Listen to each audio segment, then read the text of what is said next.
Hi, good morning. I'm introducing Adam Griffin.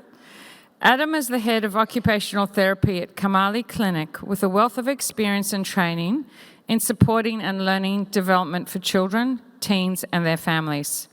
Since coming to Dubai over 10 years ago, Adam has been instrumental in establishing developmental, educational and vocational support services here in the UAE, as well as providing the highest standard of care for countless families. Adam frequently appears in the media in the UAE discussing disability and healthcare related topics, as well as being a regular speaker at professional panels, international conferences and workshops, and in 2020 started the AdamtheOT YouTube channel to offer advice and activities on the subject of learning and development. Welcome, Adam. Thank you, everybody. Apologies straight off at the beginning, because if I start wandering off from this podium, I'm not used to standing still when I'm talking. Being a big old sensory seeker myself, I was asking my friend Donna if she brought any fidgets for me to keep me in one place, but just scold me if I wander off. So what I'm going to talk about today, guys, I'm in this, or I'm in this. Oh, here I am. So this is, let me get a handle on my little clicker here. Does that go back? There we go. So I'm talking about it, like I presented at a lot of conferences. I've never presented about a subject I care more about. This is one that's really, really close to my heart because of my own personal experience, then research I found on this subject. It seemed to be something not many people knew about, and then reaching out and connecting with a lot of people in the community to find how massively beneficial this is. So it's called Grappling with Autism. It's about sports in general, martial arts in particular, and my passion, which is Brazilian Jiu-Jitsu, and how it has been massively a game changer for a lot of the kids I work with. Okay, so this is me. I'm AdamtheOT, as you see. I'm Head of Occupational Therapy at Camali Clinic, but not only that. So I'm also, as you see, I'm a dad. That's my two little daughters there, Abby and Mia. I'm a YouTuber and speaker. I'm a big old nerd into movies and video games and all of that. And I'm also a jiu-jitsu player as well, a martial artist. But these are all occupations. So I'm an occupational therapist. I love occupational therapy. I think it's the greatest job ever, but it's possibly the most misunderstood. If you hear occupation, you probably think of job. You probably think of what you do for a living, but it's much more than that. To us, to occupational therapists, it's the things that you do and how you feel your life and how those influence your overall health and well-being. So with that in mind, give me a little second here. I want you to think about how you would describe yourself. So if you met someone, when you meet people here at the weekend for the conference, how are you going to introduce yourself? You could be a therapist, or a teacher, or a mom, or an athlete, or an artist, or an educator, or a professional, or a gamer, or a nerd. Any of these things, they come into what makes you, you. They'll contribute to your health and well-being. If you imagine, if you're a runner, if you suddenly can't run, you did that every day. It's a big part of who you are. You can't do it anymore. Does that affect how you kind of feel about yourself? Does that affect your happiness? What if you were unable, you were limited in your access to meaningful occupations, okay? I want you to keep that in mind, the power of occupation, because it's central to this whole conversation. All right? Now, this guy is the crux of why we're here in the first place. So Ben is the reason, so I changed Ben's name. Ben is a boy I met like, 8 years ago. And it's what started me in this journey. So Ben came to see me in clinic. He was referred for handwriting difficulties.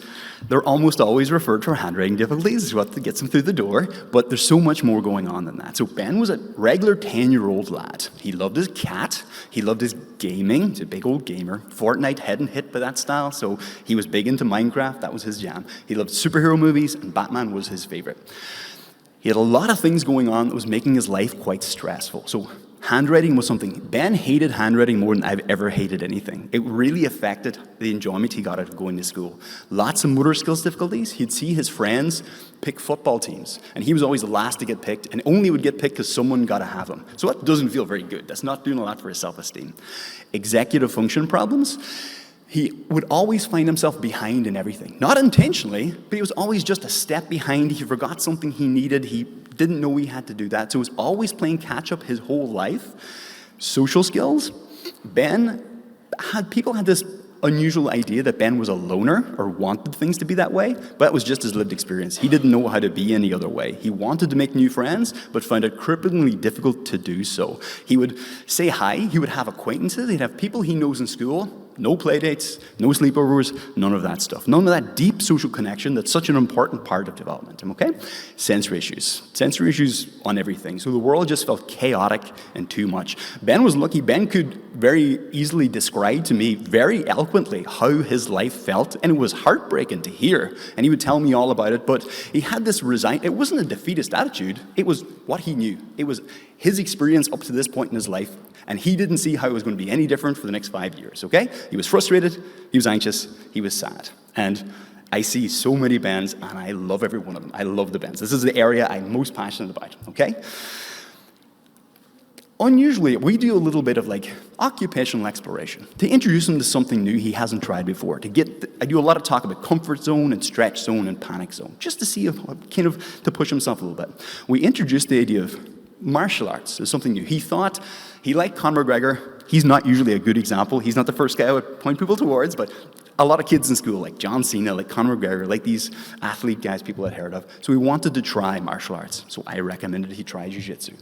He was cripplingly nervous going to his first class. He was like shaking. He would tell me about what it's going to be like, and we talked through it. Luckily, I know his coaches, so I made sure it was a welcoming landing pad. It was a soft landing for him, but as soon as his foot stepped on the mat, in jiu-jitsu, we have a big thing about the mats. It's like a very honorable thing. As soon as he stepped on the mats, he was off to the races. 2 weeks later, his mom said, I've never seen him more passionate about anything, ever. Even at the beginning, we'll get into this in a minute, he would lose every round. In jiu-jitsu, you don't win at all at the beginning. There's no hope for you. My daughter, who you see at the beginning, would wipe the floor with most people in this room, and she's 9 years old, just because she knows much more. But even the process of losing was massively enjoyable. It was like a video game. He enjoyed losing, meeting these new people. He didn't even know their name, but was doing this silly thing with them, okay? Well, what was it about this activity that was such a game changer for Ben and his family? We're going to come back to Ben later, okay?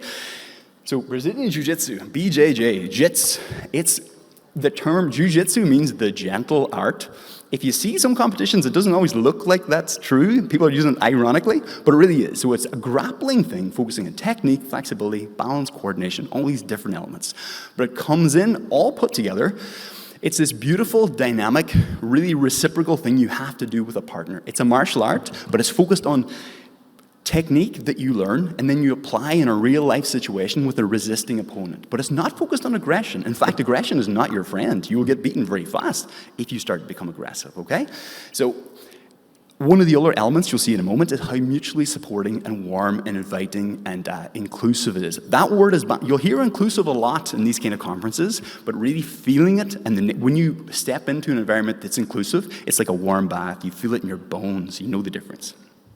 All right, let's see now what's special about jiu-jitsu that makes it kind of interesting. It makes it such a surprisingly unique fit for neurodiverse individuals. So we have this sensory experience. If you imagine a jiu-jitsu match, I don't know if anyone's ever seen a jiu-jitsu match. So you essentially, you do this. You slap hands, bump fists, and rock and roll. So it's grappling. So you got to grapple someone and push and pull and throw and roll and all this tumbling thing you're doing with a partner. You can imagine for someone who has sensory sensitivities, this is crazy thought to do this. It's really wild. But an important thing that's missed in a lot of sensory experiences, and not just the sensation, it's the child's perception of the sensation and how they feel about it. So you can have a child who has auditory defensiveness, and they don't like the fire alarm in school, but will go home and hammer pots and pans because they're in control of it. It's a positive thing. For jiu-jitsu as well, it's something they're doing with a friend, and they have control of it. They're an agent in the situation, okay? In terms of sensory input, I cannot imagine a more intense vestibular, tumbling, rolling, spinning, berimboloing, when you know what that is, proprioceptive, push and pull, tactile, the feel of the tatami, the feel of the gi, is the name of the shirt, and the feel of someone else, and the deep pressure, olfactory, the smell of everything going on, the mats and everything else around you. It's not only the sensation, but it's everything at one time and how it's all packaged together. And talk about, you might have heard the metaphor of the sensory cups before, filling your sensory cup. This was going to fill it to the tippity top, and it'll stay filled for a while. Developing friendships. When I was setting up this little talk, one of the things I did was reach out to lots of people in the neurodiverse community, but also unintentionally, in raising that flag, a lot of people from the jiu-jitsu community reached out to me too. So these are like world-leading coaches and people who are very good in the industry. And that prompted me to reach out to a huge community of jiu-jitsu players, identify dozens who were neurodiverse themselves, and say, what did they get out of it? And this was one of the main things, it was a way to develop friendships that wasn't based on conversational dynamics. You would learn this technique, you were doing something, you might even learn their name yet, but you were mutually supportive and you trusted one another, because you have to trust them to play the game the way you play it as well. You're going to feel resistance, you may feel a little bit of strength and coming to the edge of aggression, but you both are relying on one another to stay in control, okay? That's wonderful. And it's the club these guys are part of. This is my club. It's called Gracie Baja. This is the biggest jiu-jitsu club in the world. So if you go anywhere in the world, you're part of this Red Shield family. They're really big into it. This kid can go and meet other people from around the world, and now they're part of this club. Not only part of this cool club, but it's a cool club their friends in school are not a part of. It's not exclusive in that way. It's not saying you can't join our club, but it's for the kid who was picked last for football. Now he's part of this and can see his progression, exactly where he's starting and where he's going next, and everyone's going to help him along the way. Okay. Getting a little bit more interesting now. So when I talked to a lot of the jiu-jitsu community, one of the things that popped up was mental health. And this is for kids and young adults, but definitely into adult population as well. I think the adult population on the spectrum is one that's it's underserved in terms of research and the kind of therapies that are provided as well. Because sometimes you have a lot of young people, like in Dubai, for instance. It's amazing. There's so many services for early intervention, so many services for young people. There's not too many services for teens and very few services for adults. What do you do then? Do you certainly not need support? Yeah, you do. Life doesn't get a lot easier. The challenges just get different.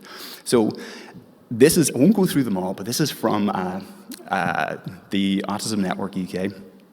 And their statistics are really solid, but kind of sad as well. About 94% of autistic adults reported experiencing anxiety. And a lot of these things, these statistics, when you break them down, it finds a kind of an isolation and hopelessness and a lack of connection and a lack of community. Jiu-jitsu can help that a great deal. It's one of the things I connected with was how jiu-jitsu was being used in like the veteran population to get that social connectedness and to address anxiety and depression and support. And it's doing it in not a treatment that starts and ends, that costs a lot of money. It's something that everyone's a part of, and you really feel it's going to be ongoing. It's a part, like we say for occupations, it's like a lifestyle, like a diet. It's something you do now, and you can continue to do because it's a really enjoyable experience, and it's a lovely thing to be a part of. Okay, supporting academics. This wasn't one I was looking for specifically. So this is one that came into the research itself because I seen from my own anecdotal evidence and from speaking to a lot of young people how jiu-jitsu helped them. A lot of jiu-jitsu clubs, like mine, they will ask the young person to get a letter from their teacher to tell them how they're doing in school. And if outside of the mats, if they're applying the same kind of martial artist principles into their real life. So are they being studious? Are they following the rules? Are they respectful of not only their coaches, but also their teachers and their parents as well? So we want to see this. It's not just what happens on the mat. It's not just the techniques and winning competitions. That's a very, very small part of it. It's about how they're able to apply these principles and how they're able to show improvements across their whole lives, because that's what it's all about. It's art as well as a sport, okay? These actually research is interesting. So I'm very, very privileged to live here as well, because nowhere else in the world outside Brazil supports jiu-jitsu in the way the UAE does. It was made the national sport, along with falconry, it's jiu-jitsu. A lot of people don't know that. Because the leaders of the UAE identified about a generation and a half ago the benefits of jiu-jitsu in particular, and made it part of the educational program for the national youth. So every Emirati school has jiu-jitsu, and this is how much they valued it. So then they supported this research, and they didn't just want to say, oh, we like it, so you're going to like it too. So they actually carried out research about it. In this program in Abu Dhabi, they had a cohort, I think it was 88 students, as part of this jiu-jitsu program to see the benefits of it. And it was beautifully done, and I would encourage everyone to read it, because the benefits of it extended a lot beyond the kind of physical that most people would kind of assume. And you can see that in the second quote, the practice of the BJJ was positively correlated with self-control, focus, reading speed, and decision-making, as well as being an excellent tool in favor of academic performance, mental health, social behavior, and professional success of Emirati youth. Now that's so grandiose, it almost seems kind of like hyperbole a little bit. So I was like, yeah, right, okay, I want that to be true, but let me have a look at it. But it is lovely to see. And it's kind of, Jiu-Jitsu, you'll see at the end, there's this quote we use a lot saying, there's no losing in Jiu-Jitsu. You can't lose. Even if I've been in competitions and got smashed on TV by people, and you're like, it feels like I just lost, but if you approach it in the right way, you think, okay, I see why I lost there. I see why I got beaten, and I'm going to learn something. I'm going to take away from it. So you see the quote at the end, what you watch out for that kind of does that. Because it's kind of like the rising tide that lifts everything. If you can get the young person to buy into this concept that it's like, I do a lot of work on metacognition, so thinking about their own performance and thinking about their own thinking and approach to things. And you see guys come into the mats in their first class and they get absolutely mollywopped. They get ragdolled around and like, oh my God, what's happening? It's like a magic trick. This smaller person is submitting me from everywhere, and then they realize, okay, I can think for a minute and realize not blame anyone else, but think, okay, what can I do differently here? How can I approach this and take the learning out of it? But their coaches and their teammates and always support them in that journey. So that's why it's my, like, people who know me in clinic, they'll roll their eyes when I talk about jiu-jitsu because it has become like my #1 developmental activity for young people, and that's what occupational therapy is really all about. Okay, this is kind of a wild picture, I know. This is a position you'll find yourself in. Someone's got your back with hooks in. But if you imagine an extreme example of emotional self-control, so being comfortable in uncomfortable positions, I can tell you, been there 1,000 times, this is not a comfortable position to be in. You want to be the guy in the back. It's called rear naked choke. That's called a mataleo, by the way, in Portuguese, which means lion killer. If you're in it, you'll know why it's called a mataleo. It's not something, when I do, and I do a lot of emotional regulation work, it's one of the things I get referred for most often, but it's very dry. It's very pen and paper. It's very imagine yourself how you would feel and think about what you'd do. You take deep breaths, you count to 10. All good advice if you have the wherewithal and the emotional pause to apply those skills. You will drop your heart rate, you'll drop blood pressure, guaranteed. But in the moment, when you're feeling the heat, that's tough to apply. In jiu-jitsu, you're in this position. I can tell you, you've got about 8 seconds to do something interesting to get out of there. And you're feeling all of these emotions, your heart rate's going, your breathing's going, your muscles are getting tense, but you have a moment. And you get this tested again and again and again and again. And it's something we do routinely. So you become exceptionally comfortable at being uncomfortable in situations. Not only in the physical aspect of it, but you will feel, it's almost like in the military, they talk about a thing called a stress inoculation, like feeling your body start to run away with you and how you can stay in control and make good decisions. In fact, one of the lovely things is when students do this for a while, they see it in other people. So, how am I doing time-wise? Am I doing okay? All right, let me get a little tangent. One of my boys I work with, he's a different kid from Ben. He was 14 years old, training for a while, and he was in jiu-jitsu class feeling kind of like he was learning some things. But then into the class came a 31-year-old captain from Emirates. Captain, strong, big rugby-playing Australian fellow, 31 years old, big dude. And he was paired with my little friend. And my friend ran around like a spider monkey and submitted him and submitted him and submitted him and submitted him. And he saw this big, strong captain of a man panic and lose his mind and not know what he was doing. So he's seen this lack of emotional regulation and someone he would assume would be this really strong dude. And then he was able to teach this captain of an airplane how to apply these skills. And that was, I was so proud. I love being an OT sometimes.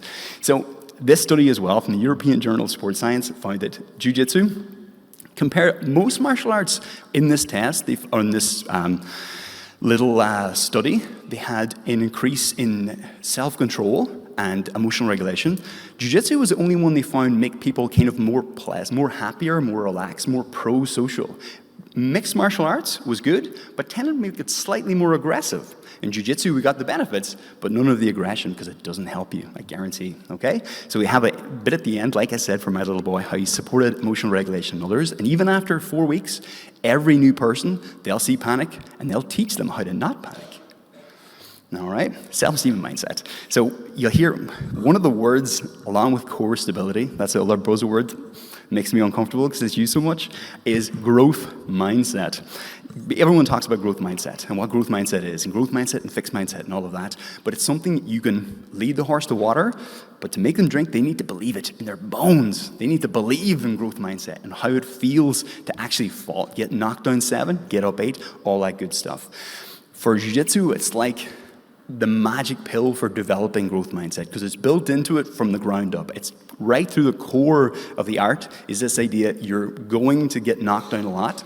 but you'll be happy to do so. It's going to feel enjoyable in the journey, and every time you get back, you learned a little bit more. And I can tell you, as training for many years, I'm a 4-stripe purple belt, getting places, know some stuff, that never stops. The best people I know are some of the best black belts you'll ever meet. They're still learning every day. Not only that, but they'll learn something from a white belt, because white belts will do things that make no sense, but happen to work in that moment as well, okay? So growth mindset, fantastic, and something they believe.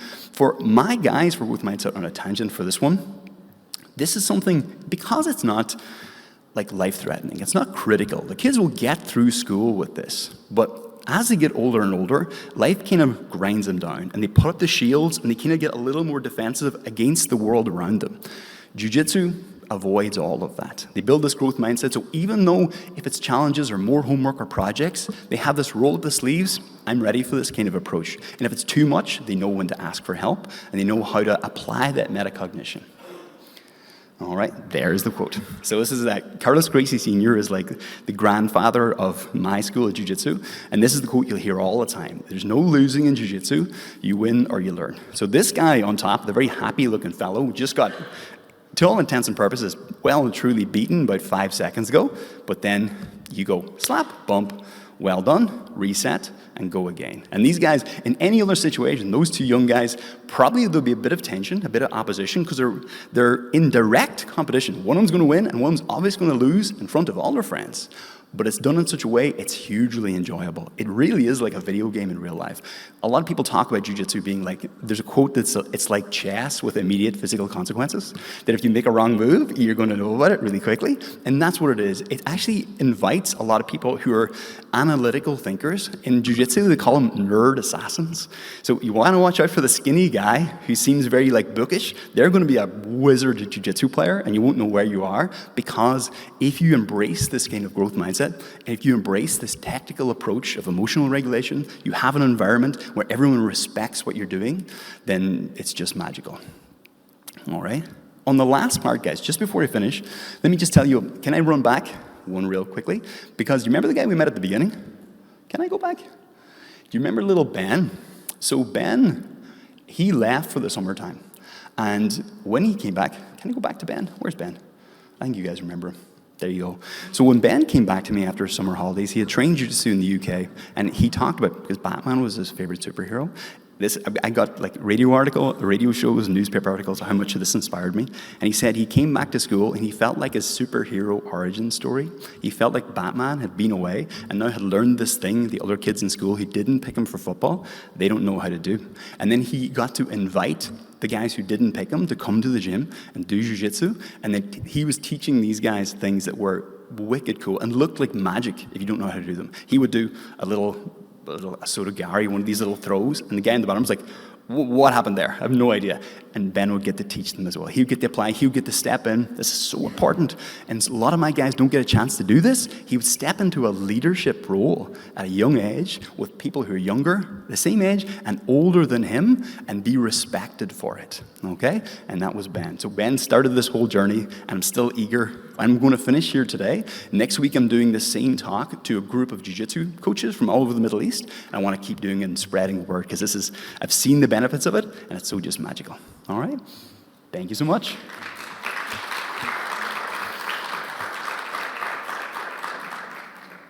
And I managed to stay in one place. That's great. I didn't wander off.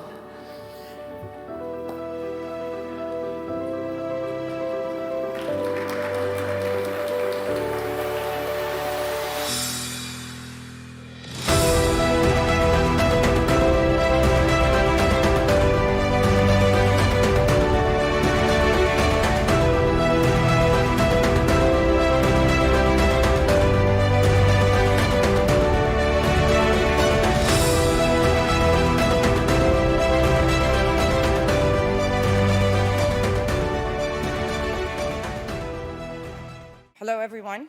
It's really nice to be here, and we're going to have Dr. Temple with us live right now. Dr. Temple does not need an introduction. Can you tell I'm one of the biggest fans here? But Dr. Richard will introduce her. No, it's my great pleasure and privilege to introduce Dr. Temple Grandin. Dr. Grandin is an American academician, behavioral animal behaviorist and internationally renowned spokesperson for autism spectrum disorder. Dr. Grandin is one of the first autistic people to demonstrate the insights that she has gained from her personal experience of autism. She is currently a faculty member with animal sciences in the College of Agricultural Sciences at Colorado State University. Based on her experience, Grandin advocates early intervention to address autism and support teachers and professionals who can redirect children and adults in fruitful decisions and directions. She has been an outspoken proponent of animal rights and the neurodiversity movements. In 2010, Temple Grandin was listed as one of the 10 most influential people in the world by Time 100, which named her in the Heroes category. In 2011, she received a double helix medal and has received many honorary degrees from many universities, including McGill, Swedish University of Agricultural Sciences, Carnegie Mellon, etc. Grandin has been featured on many media programs. She was the subject of an Emmy and Golden Globe-winning biographical film, Temple Grandin.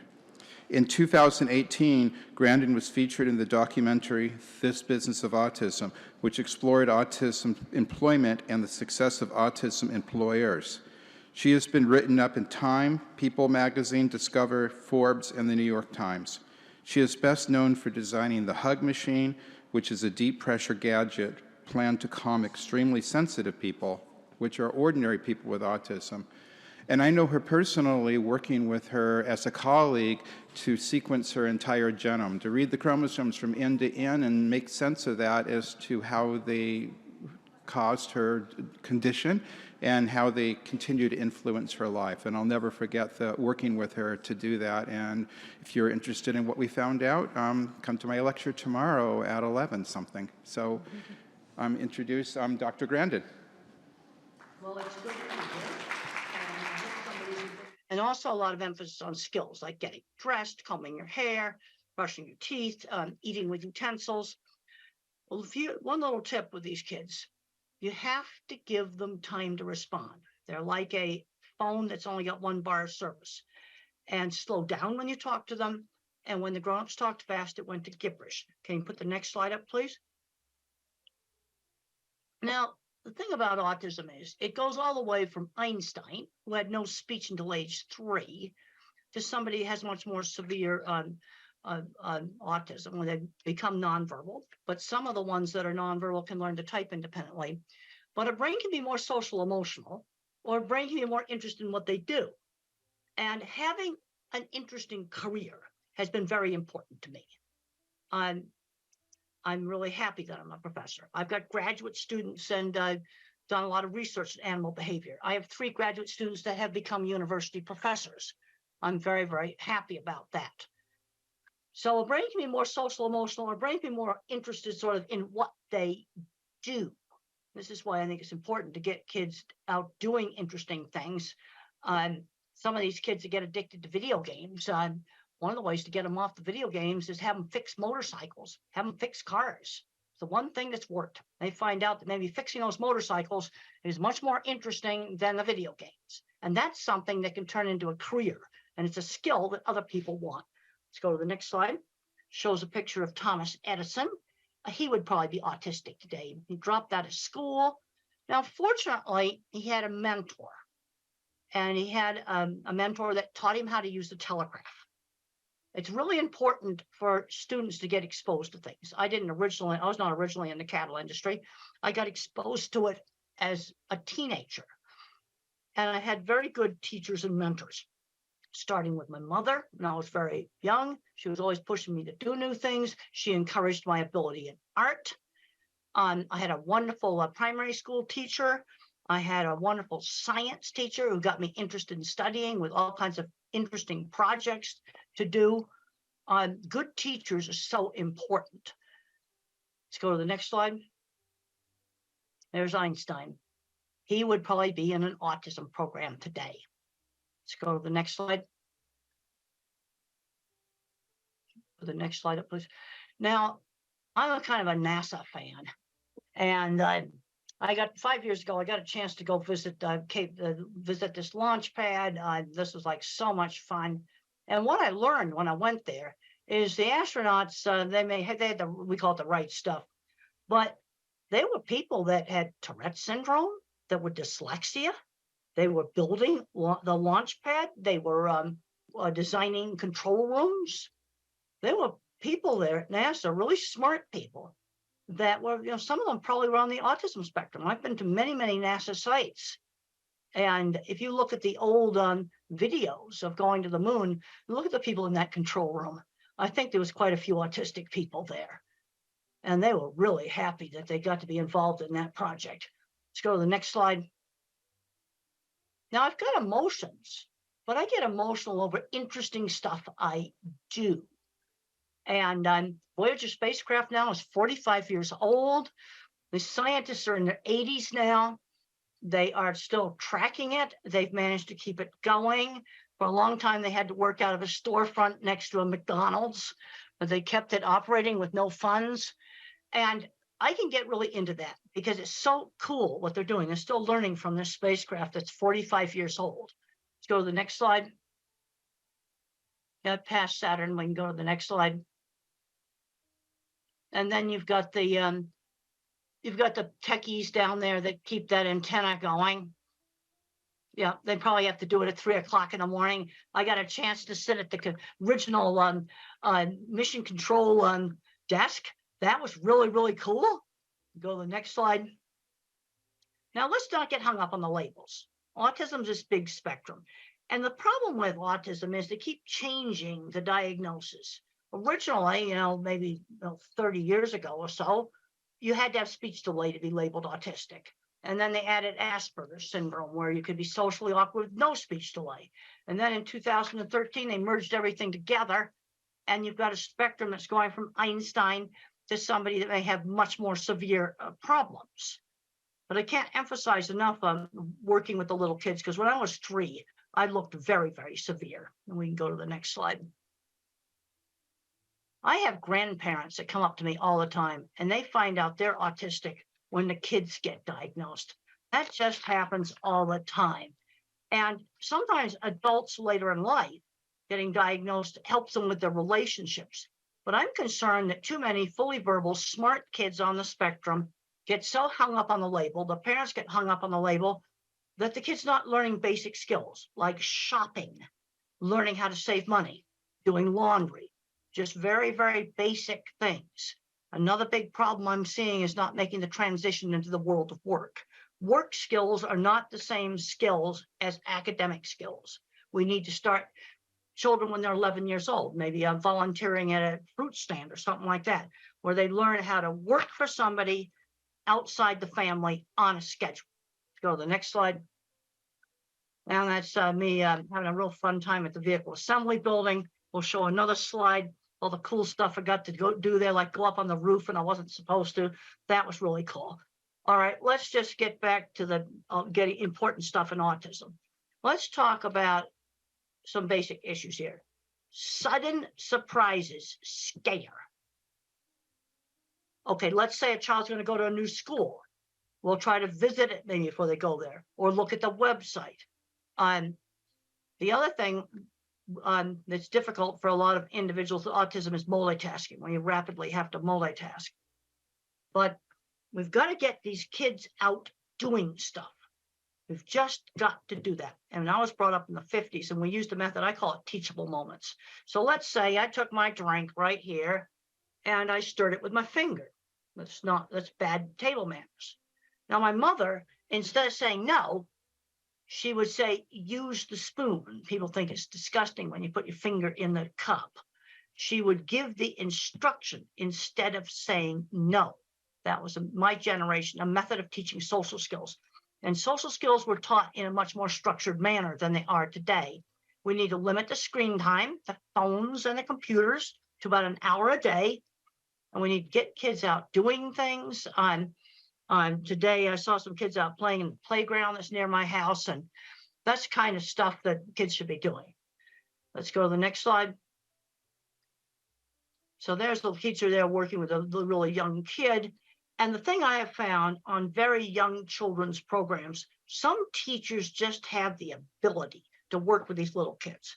Now, if you've got a little kid that's not talking, the worst thing you can do is let them just sit and play with a phone all day. That's the worst thing you can do.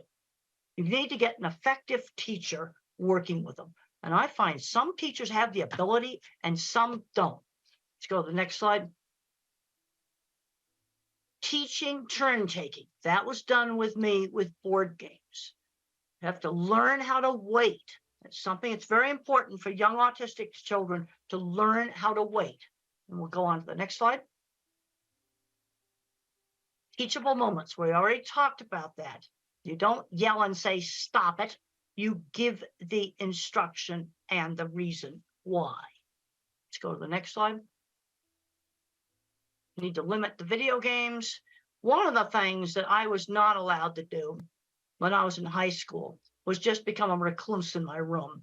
I was not a good student. I was a terrible student, but I still had to attend the classes. You know, too many of these kids are just getting on the electronics and just staying in their room, playing video games all day, and they're not getting wonderful jobs in the video game industry.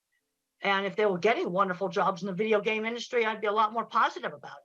But some young adults, again, addicted to video games, the one thing that was successful in getting them off of it was working on motors and engines. And they found out that they were more interesting than the video games. Let's go to the next slide. Now, my mother would always stretch me to do new things, but she always gave me a choice. You know, we could go to this store or that store, or you could do this activity or some other activity. Always giving choices. You can do your homework when you get home from school, or you can do your homework after dinner. Giving some choices. And one of the things that helped me, being raised in the 50s, is we had sit-down dinners.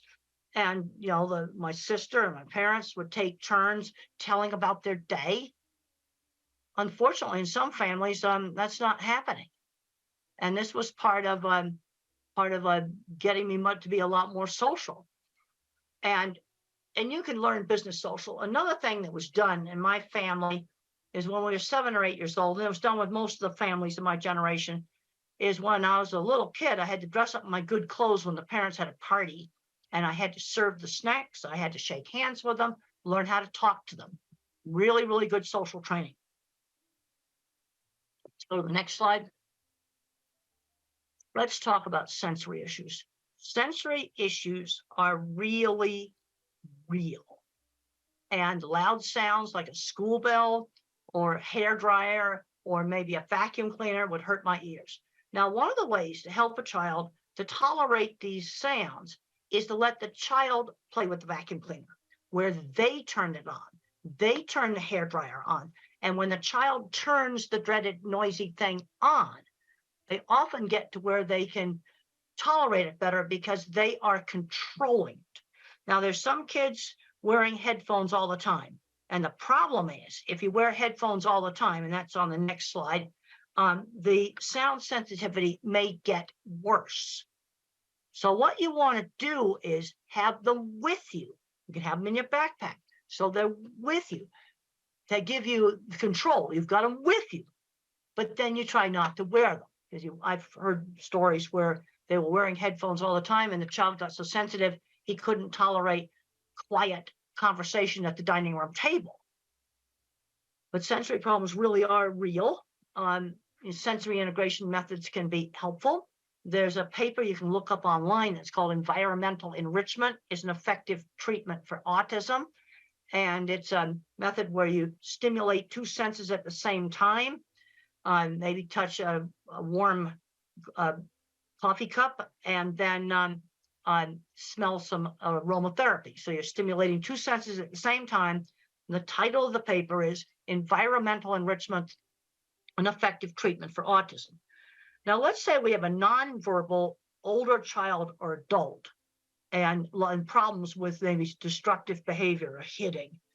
The first thing with somebody who cannot speak is give them a way to communicate. Not being able to communicate is totally frustrating. Also, you have to rule out, do they have a painful medical problem that they can't tell you about? That's the first thing you need to make sure they don't have acid reflux. I had acid reflux last night because I ate some hot sauce I wish I hadn't eaten. And my stomach was hurting last night. But the sensory overload, if they have a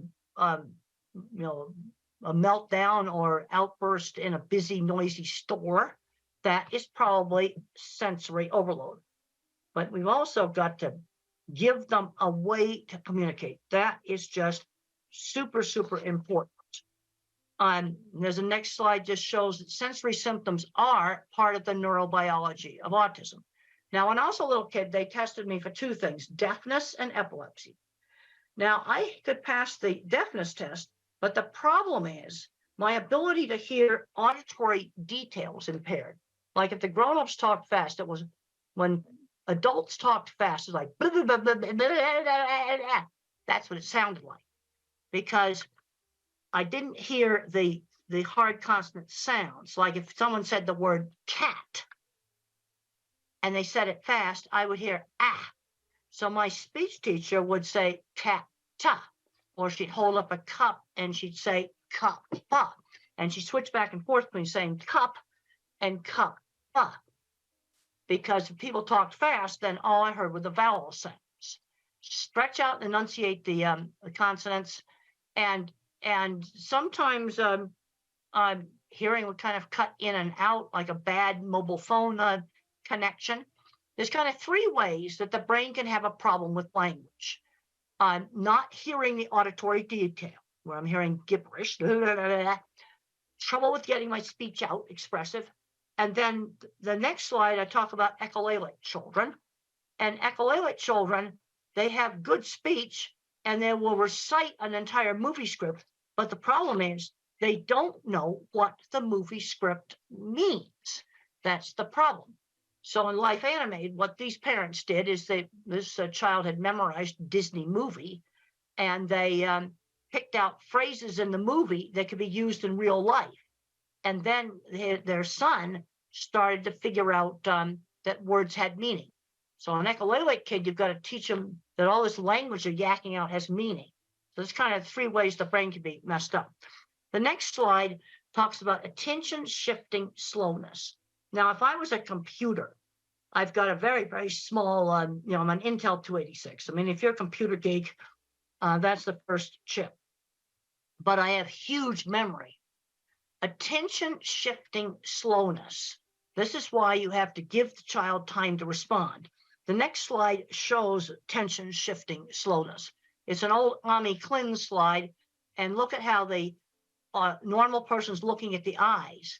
But the other more important thing in this slide is look at how many times the normal person looked back and forth compared to the autistic person who's trying to lip read. Attention shifting slowness. All right, now let's look at things where this could cause a problem at work. I want to see these kids get employed, and I want to avoid the jobs such as rapid multitasking at a McDonald's takeout window. That would be a very bad job.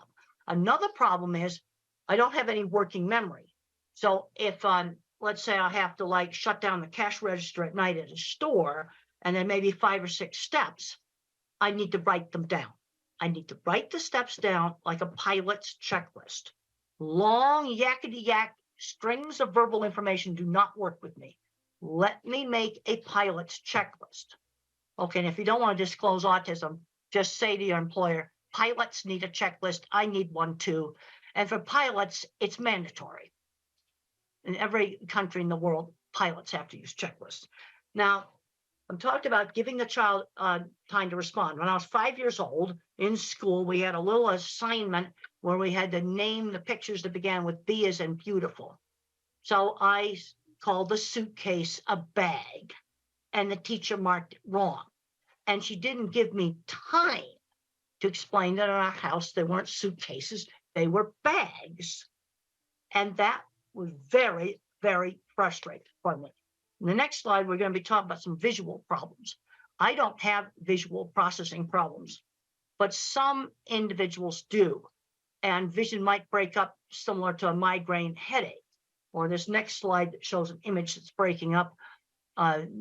seeing probably wouldn't be a primary sense if that's the way things look like.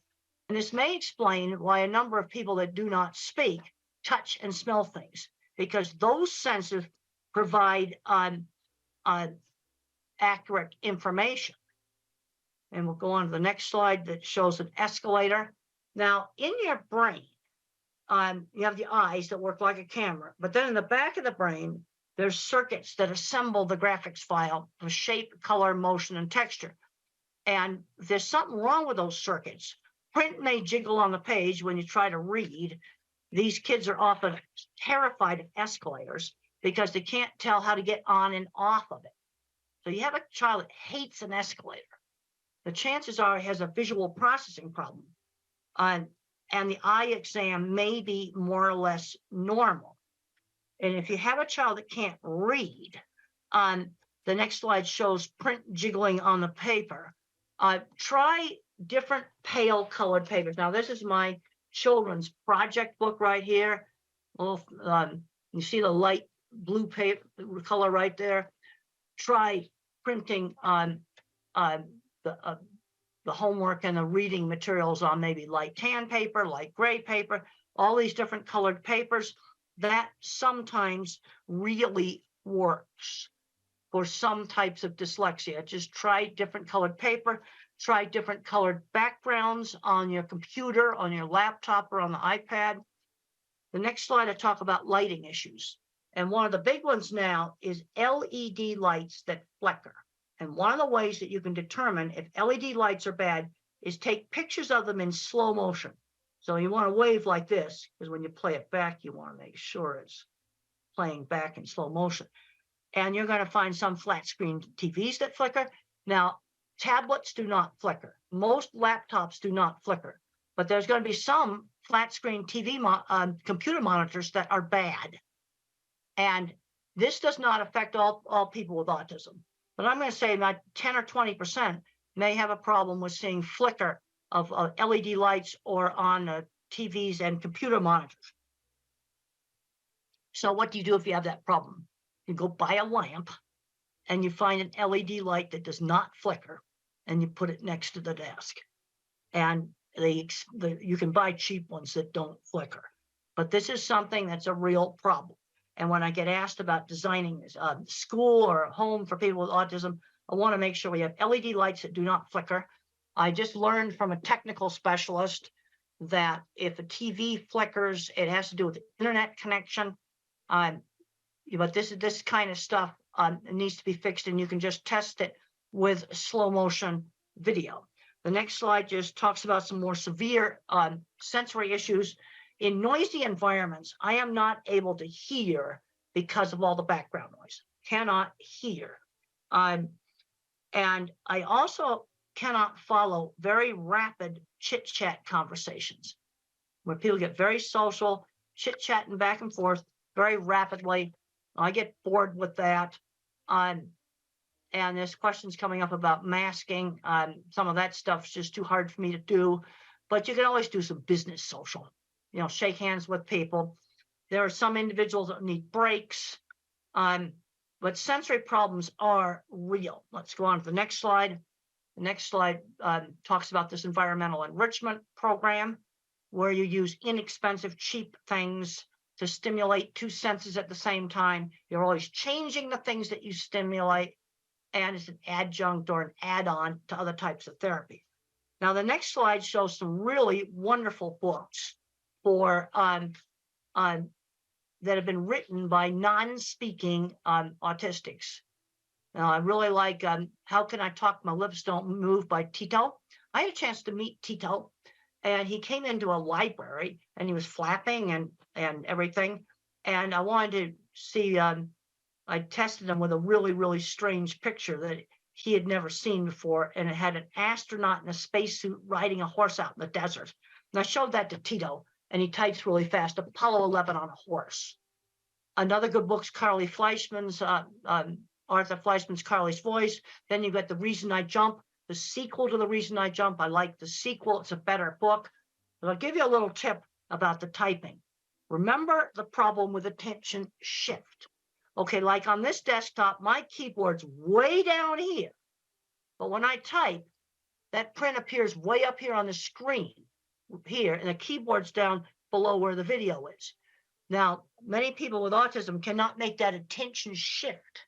And that's the reason why you want to use a tablet, because the virtual keyboard, with using that virtual keyboard, the writing appears right next to the top of the keyboard. Or you're going to have to, on a laptop, put the keyboard on a box, and you need to make sure it's a monitor that does not flicker. This is really, really important. Next slide just shows some brain scans. And the point I want to get across right there, different parts of the brain get turned on when you do different things, like seeing things, hearing words, thinking about things. And where there's a problem in autism is in kind of the inter-office communications. And what you tend to get is uneven skills. Like I'm really good at art and mechanical stuff. Somebody else might be really good at mathematical stuff. And we'll just show some more pretty brain scans. Next slide shows, oh, that's my skull. Let's show the next slide. That's the microbiome. You see the little tiny hairs there. Those are axon tails, and they form great big inter-office communication cables between different parts of the brain. And then I can show you a slide without my ugly skull. And that the connectome is much prettier when it's by itself. The next slide shows the circuit in the brain for speak what you see. Now there's the normal control right there, and I'll show you mine.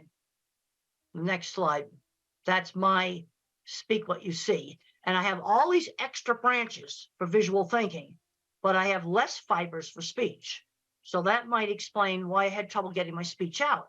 But when I had speech therapy, it increases the bandwidth on the fibers that are still left. And the next slide just shows that. But this is where the therapy made a difference, because I had trouble getting my speech out. Let's go to the next slide. Now, for speak what I hear, I am definitely not an auditory person. I am definitely a visual person.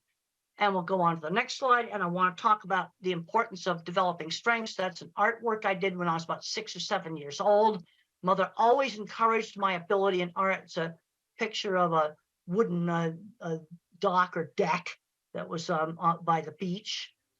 And she always encouraged my my art.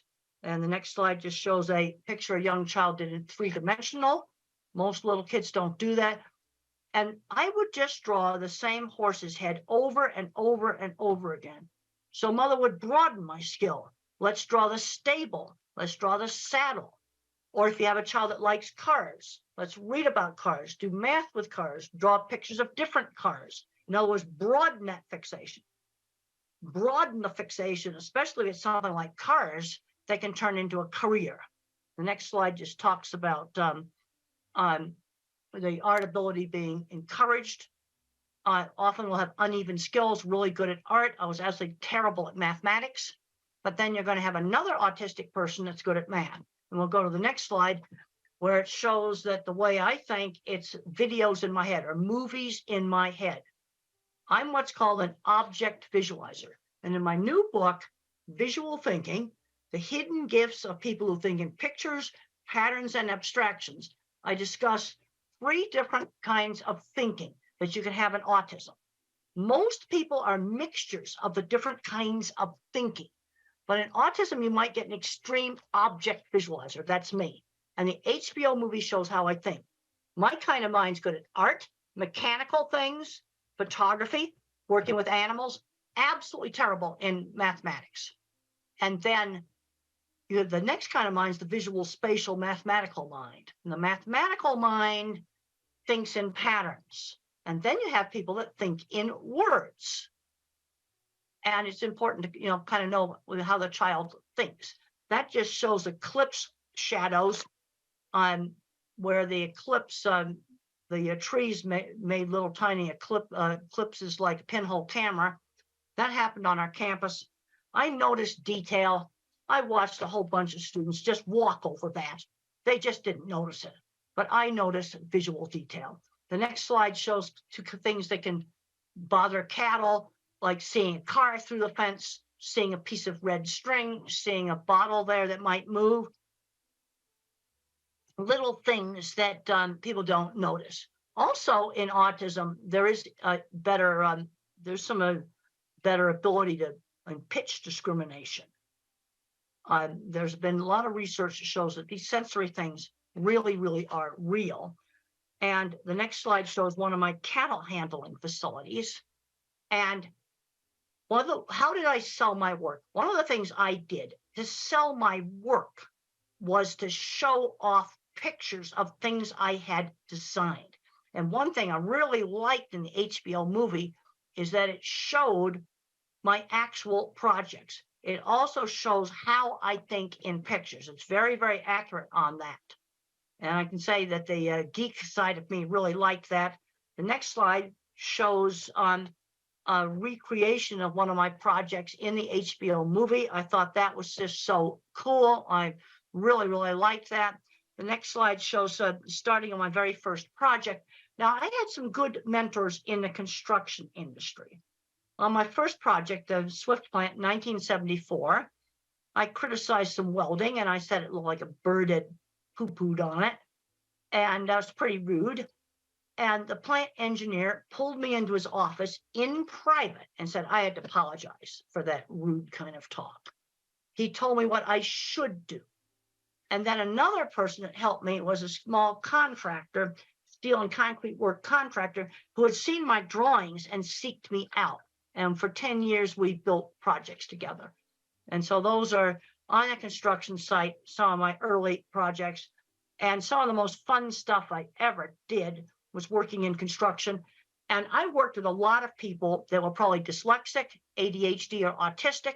Some of these people owned big companies where they made mechanical equipment. They had lots of patents. I really put the emphasis on the career. This is what's made life happy for me, is having a fulfilling career.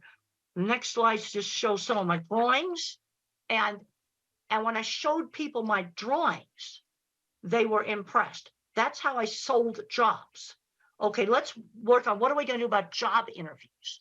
Well, a job interview for me was lay the drawings on the table and show off the drawings. That's what I did. And they'd look at my drawings and go, wow. In fact, actually today, now that everything's computerized drawings, I'm seeing some very bad drawings. And now the next drawing shows a dipping vat system. And you can see on the concrete work, I have all the reinforcing rods drawn in there. 4 years ago, I got a really horrible set of drawings that engineering firm had done on a computer, and they hadn't drawn in the reinforcing rods. I marked them all in pencil, and I said, you go back to that engineering firm and get it done right. This is a piece of equipment I developed for the meat industry called the center track restrainer system. You can see a lot of complicated steel work there. And one of the people I worked on this was autistic, undiagnosed. Special ed department builds the stuff. And we need these skills.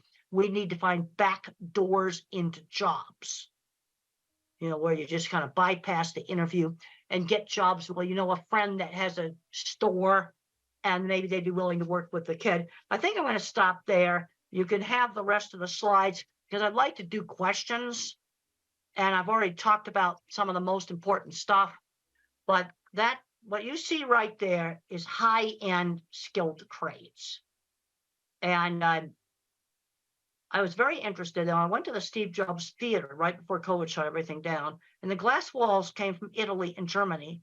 And the carbon fiber roof came from Dubai. That's very, very high-end skilled trades. That's something to be proud of. All right, let's get some questions going right now. Hope I'm going to get some questions. Hello? Hello? Yes, let's get some questions. Yeah, just a second. Hi, my name is Sona. I have a son. He is nearly 8 years old. And I always have this question because I'm a big fan of you and I know you know a lot about autism and animal behavior. So I wanted to ask, what's the connection between visual sensory preference as my cats and my son, they both like similar toys and they have similar visual preference. Is there Now, any link? Does your son speak? He is speaking, but he is not like having any big vocabulary, so he has very short vocabulary and has sensory issues. Does he have a decent way to communicate? Even something out like one of these computerized things that will speak, or a picture board or something for him to communicate with? No, we never use like visual pictures like PECs. We never use those. So we encouraging him to use more spontaneous speech and you know, the speech therapist, the ABA therapist, all of them, what they recommend, we follow that. Well, if he can learn to speak, then you don't need to use PECs. But Yeah. if you have a child that has like 3-word vocabulary, and he's 8 years old, we need to give him another way to communicate more easily. And that, I can remember the frustration when I couldn't communicate, and I remember that, I showed you that picture of the bicycle in the suitcase, and it was so frustrating when the teacher didn't give me time to explain that in our house suitcases were bags, and I didn't understand the concept of the letter B, the sound of the letter B. But there's a point where they need to get a better way to communicate. Yeah, some kids can do sign language, some kids there's various programs you can get for tablets. Yeah, the thing is, he started talking just before he gets 6, so it's really delayed. So that's why. But is he starting to talk? Are you getting more and more language? Yes, and more clarity. Like it takes time, like it's a step by step, but we had him from severe autism. Now he is in between low and moderate autism. So in the spectrum. Good. If you're getting progress, parents always ask me about different programs. I said the most important thing is you're getting progress. Yes, now, if you're getting progress right now, then you're doing the right thing. Yes, the only problem I'm struggling is his memory and his sensory problems. That kind of restrict him to learn more and focus on tasks and academics. And he's better in maths. As you said, there are a few types of visual learners. He is more into maths and numbers rather than alphabets and reading. You see, because I said there's a visual kind of autism, that's me, but there's also a mathematical. There are kids that are very mathematical. He's visual in maths, but he's not very visual in, he's not into reading that much, but he's better in maths, like counting and numbers. He's really good with numbers. Good. Then you maybe can move him ahead in numbers. How is he at things like getting dressed, bathing, these kinds of things? He is very independent. Wherever I taught him, is very independent. Good. That's good, learning those skills. Yeah, he is even better than my other children, like neurotypical ones. So he is more independent than them, and he understands routine better than them. The only problem I have, I can't find his special skill. He really likes music, and he is very athletic. He does parkour, he does swimming, he does cycling. Well, good. He's very athletic. That's good. And see, the problem you got with autism is it's such a wide spectrum now. Let's say you take a diagnosis like dyslexia. Okay, that's problems with reading. Or ADHD, you tend to, detention. It's a much narrower diagnosis, and this is the problem we've got. We've probably got half of autistic kids that have a special skill, and there's going to be some that don't really have a special skill. Yeah, he has autism, ADHD, and dyslexia, all three, and Erlin syndrome. Well, the Erlin syndrome, have you tried the Erlin classes? Yes, I myself, I qualified as well. I just took the course so I can keep checking on him. We got the glasses. Well, the other thing I find that works also for people who have Erlin syndrome, I talked about the colored paper. Yeah, we do use. We do use. All of his notebooks are turquoise. Well, like I've got a tan shirt on right now, and that would be one of the colors, the light tan like this shirt. Some people like that, and then other people, they like this light blue that's on my children's project book. Yeah. That light blue, that's the thing for him. Light blue, Calms like him. my tie. Yes, You it see, calms it him. needs to be the pale colors. Yeah. Not dark blue, light blue. Yeah, I changed Light those, but black. he still have visual sensory problems. So is And there what any about- connection? Now, what about sound sensitivity? Sound sensitivity he has, but I kind of always give him that opportunity. Like you said, he's in charge of hair dryer. Okay. He's in charge of hand dryer. You know, when we go to cinema, Yes. at the beginning he was very hesitated, but then he got used to. Now he is properly sitting like other children. So I kind of make him to be prone to that, and he's used Well, to it. that's good that you see it, and making him, see, when the child turns the hairdryer on and off, or the vacuum on and off, where they control it, Yes. that should desensitize some of that. Yeah, but still I'm struggling with his memory and his visual sensory. Like my cat and him, they prefer the same toy. You know what I mean? Like he will kind of keep doing with that, playing with that toy, even though he has 1,000 other toys. But And his how preference. is he taking turns at a game? He was not good. He was having meltdowns. He would get angry.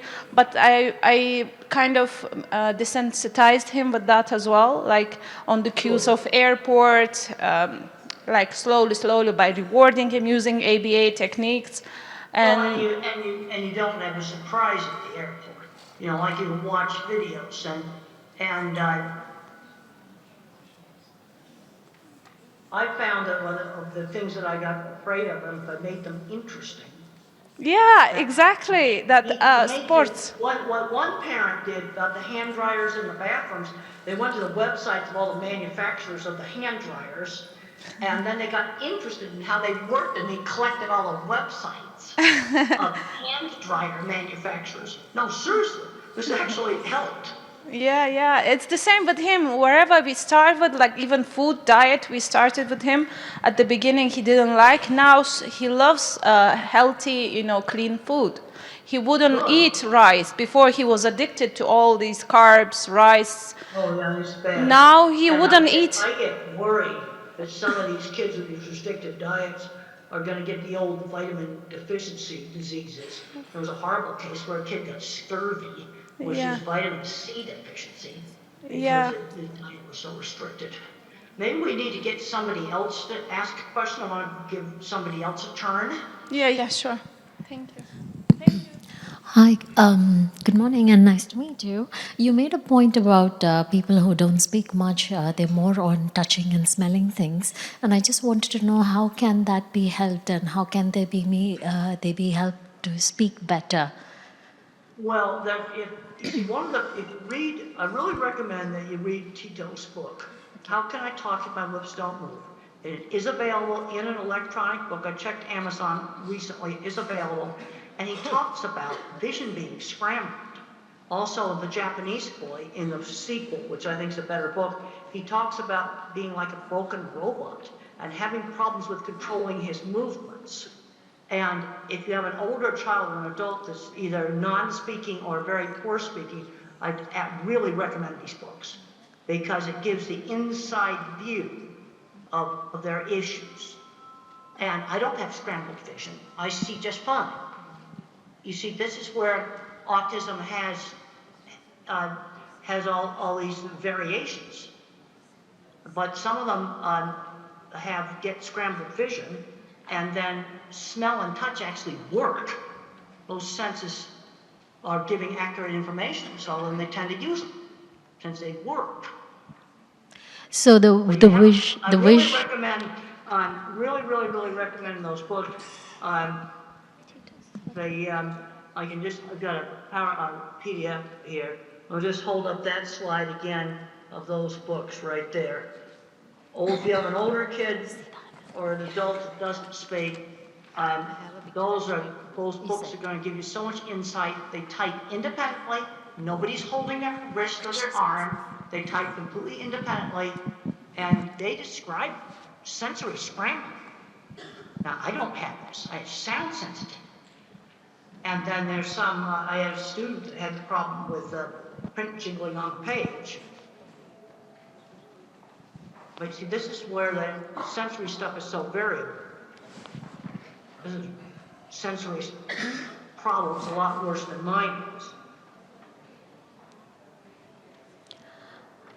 Good morning. My question is how to teach taking turns. There is a child, 8-year-old. He struggles with taking turns. He can't wait. And while playing. That was the reason why when I was 3, we spent a big part of my therapy was learning how to wait and take turns in games. How do I teach? How do I do it? Like sometimes there's a video activity happening, and there are 3 kids. One after another, they can watch their favorite video clip for maybe 5 minutes. But he can't wait for others. Well, let's do something where it's shorter than 5 minutes, like a board game. We played a lot of Parcheesi, which is a very simple board game where you shake little cups with dice in it, and you move little wooden pieces around on the board, and I remember grabbing that cup, and Mother said, "You've got to wait for your sister to take her turn." And something where it's not 5 minutes. Let's do some turn-taking thing where it's, 1 minute. Take a turn in Parcheesi takes 10 seconds. Okay, so I start with 10 seconds. The first activity should be very short. Well, but the thing is, my speech teacher that I had years ago, this would be like in 1950, Okay. She just knew that teaching the kids how to wait and take turns was super important. My therapy had a lot of emphasis on that. All right. How to wait in line. Okay, you're at the supermarket and you've got to wait in line. You can't cut to the front of the line. That's also turn taking. The child is able to wait in queue, but only taking turns when there's a person who is talking to him. He finds it difficult. In queue, nobody is speaking to each other. They are facing the other way, so he finds it very easy to wait in queue. But he has. Okay, wait queues, okay. But when he has to play with other children, or he has to watch a video and wait for that time, he feels that he's not given his. He's not having control on his activity. I don't know what is the exact feeling he has. Well, you might try different things. When we were kids, we did a lot of relay races where you'd take turns running and kicking a ball or something like that. Yeah. Try some different things that involve taking turns. Now, if you're watching videos, one thing I'd recommend is the phone be physically passed. All right. The phone has to be physically passed around.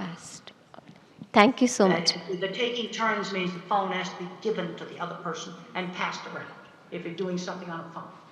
All right. I think that's going to help on the taking turns. Thank you so much.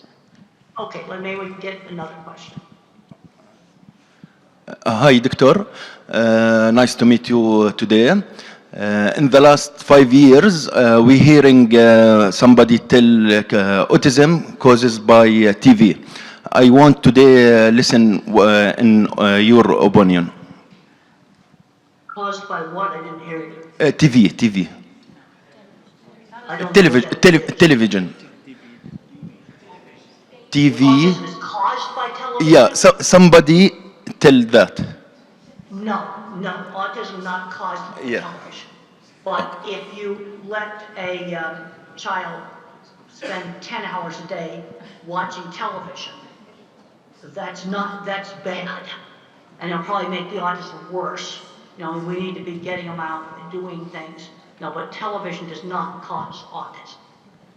Thank you. Nice to meet you. I'm Eleonora. I want to ask you, what do you think about the connection between language and motor coordination? Is it important to improve motor coordination in autistic children, to improve also language? What do you think? Well, there's some really interesting things that's happening with horseback riding. And I've had parents tell me that their kid did their first words on a horse. Now there's three things that happen on a horse. First of all, riding horses is really fun. Yeah. But the other thing is you have to balance and there's rhythm. You're doing balancing and rhythm at the same time. Now, occupational therapists and sensory integration might get you on a swing and do some of the same thing. But when you stimulate the vestibular system with balance and rhythm, that can be real helpful. Another simple thing that might work is you nail a board to the floor, and then you have the person walk, what I call walk the tightrope like this, along a board that's nailed to the floor. I mean, it's only like that far above the floor. But you do these activities that stimulate the cerebellum. Yeah. Things like swinging. There's a paper I worked on years ago with Rona King, the child, and they had him on a swing and they were working on speech. And there's some good things with the motor and speech. And the thing that's not known is which kids respond to this. You see, this is the problem with any of these sensory things. You know, it works on one kid and another kid it doesn't work. Okay, I worked on my squeeze machine. Some kids respond to deep pressure, other kids don't. This is where the sensory problems are real variable. But some individuals, they do swinging, balancing, rhythmic activities. That can help on speech for some individuals. Okay. We can use also music, for example, rhythm. And that is very important. The other thing is there are some individuals that can sing words before they speak them. Yeah. Singing is on different brain circuits. So they could sing the words rather than speak them. Sometimes that works. Thank you. Thank you. Thank you, Dr. Grandin, for wonderfully sharing your insights as an autistic person. One thing that has caught my eye is that your parent, your mother, played a very key role in Absolutely. And then another book you might find helpful, I got a book called The Way I See It that's I got a lot of little short articles in it. It's available on Amazon. That might be helpful. Thank you. Yeah, I also have a lot of information on website, templegrandin.com. There's templegrandin.com. There's lots of free information on that. Thank you. So I'm a mother of triplet boys with autism. They are 11 years old, all different. They are all on a different spectrum. And one is still nonverbal. And all my sons are really not academically gifted. And there's one thing you have mentioned, that you're really fortunate and happy that you have a wonderful career.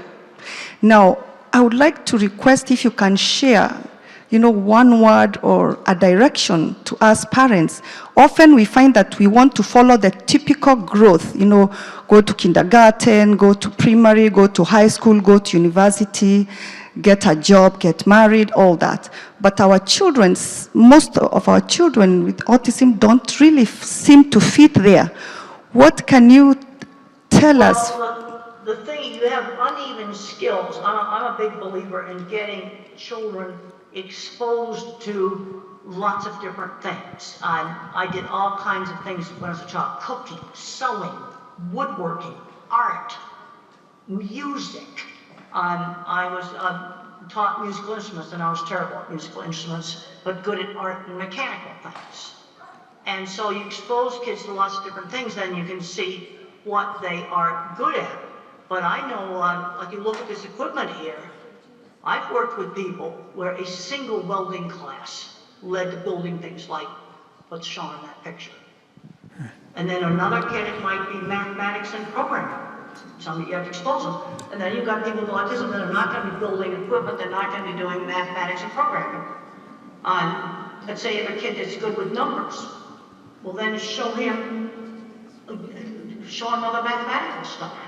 Here's some really cool pattern stuff right here. I found in one of my science magazines with those patterns. They all have mathematics behind them.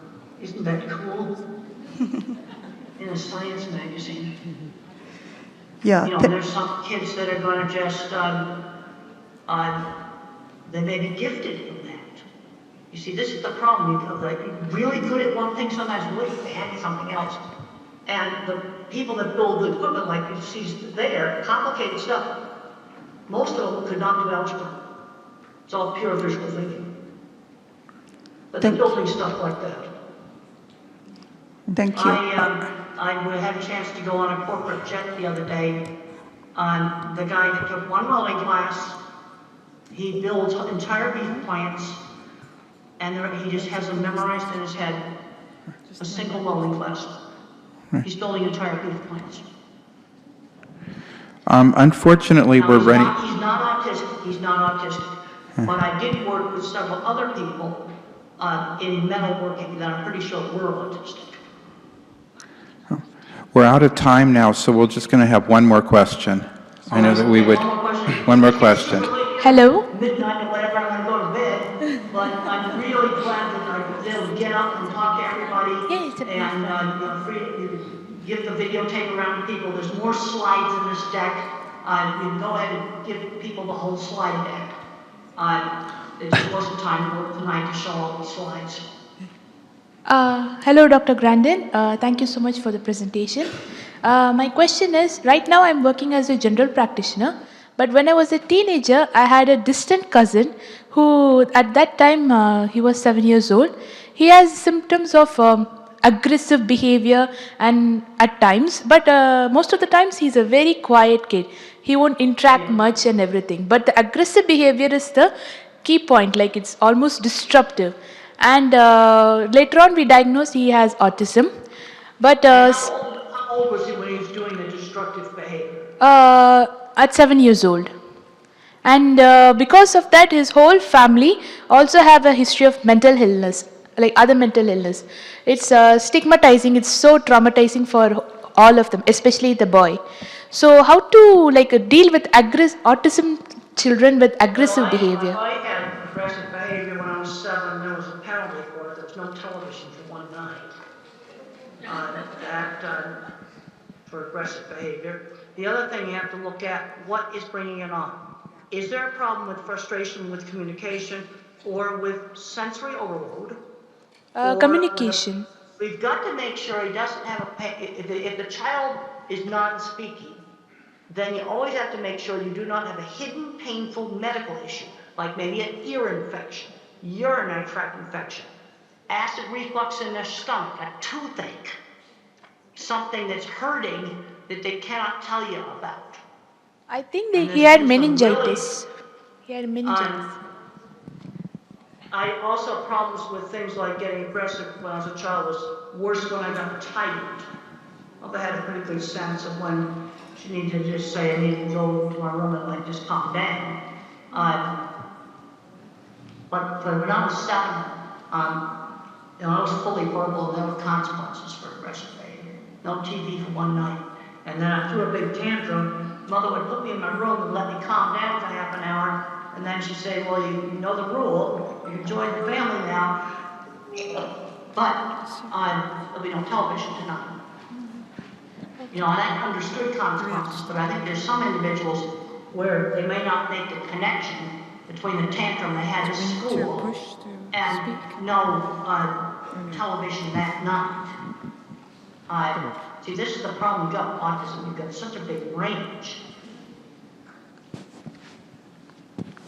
Okay, I think that was. And then you've got the autistic. You see, the people that I worked with that had the metalworking shop and all the patents, designing equipment, they would have been more the Asperger type. There would have been no speech delay. You see, this is where that Asperger type with no speech delay now has been merged in with the autism with speech delay. I had speech delay, so I was definitely not the Asperger type. And the people that worked with professionally in metalworking would have been the Asperger type. But they had social issues. I'll never forget one of the jobs, I had to drag the guy out of the shop because before he got my for plant engineer. We're out of time now. Thank you very much. Thank you for joining us. Thank you.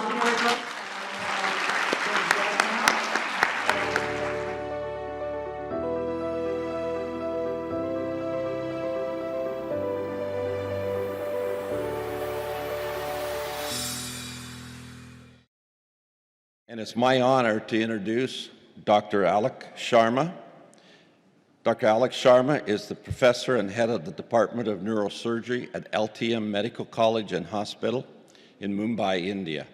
He is also the director of Neurogen Brain and Spine Institute and KLS Institute of Anti-Aging, both in Navi, Mumbai.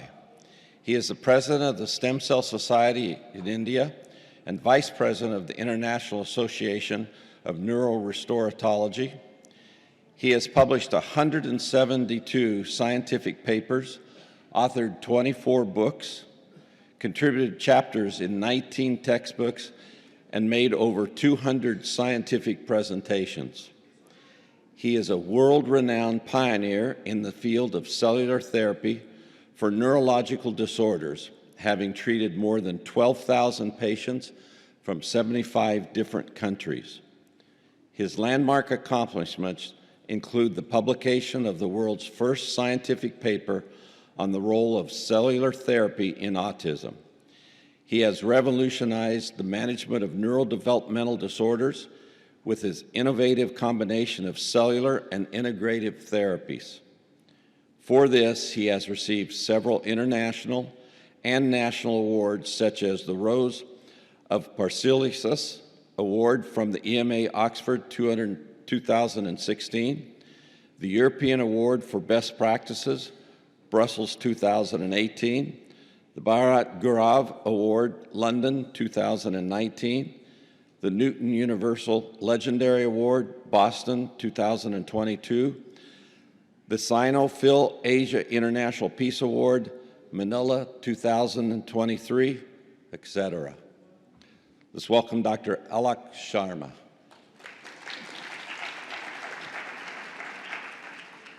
This is truly amazing to be in Dubai, to be at this wonderful international conference for autism and neurodevelopmental disorders, but most important, to be able to give a talk immediately after Temple Grandin.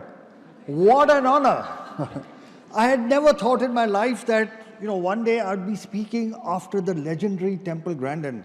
Temple, you're just so amazing. You're not you, your life, your thoughts, your work, your effort is not just an inspiration to people on the spectrum, to their families, but to all of us caretakers, researchers, and doctors in the field as well.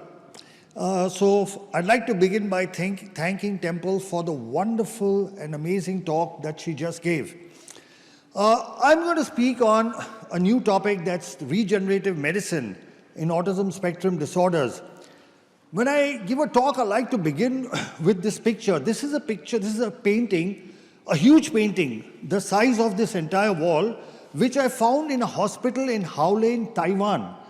And when I entered that hospital, I asked them, why is this picture here? They said, this is a picture of Lord Buddha going into the jungle to heal.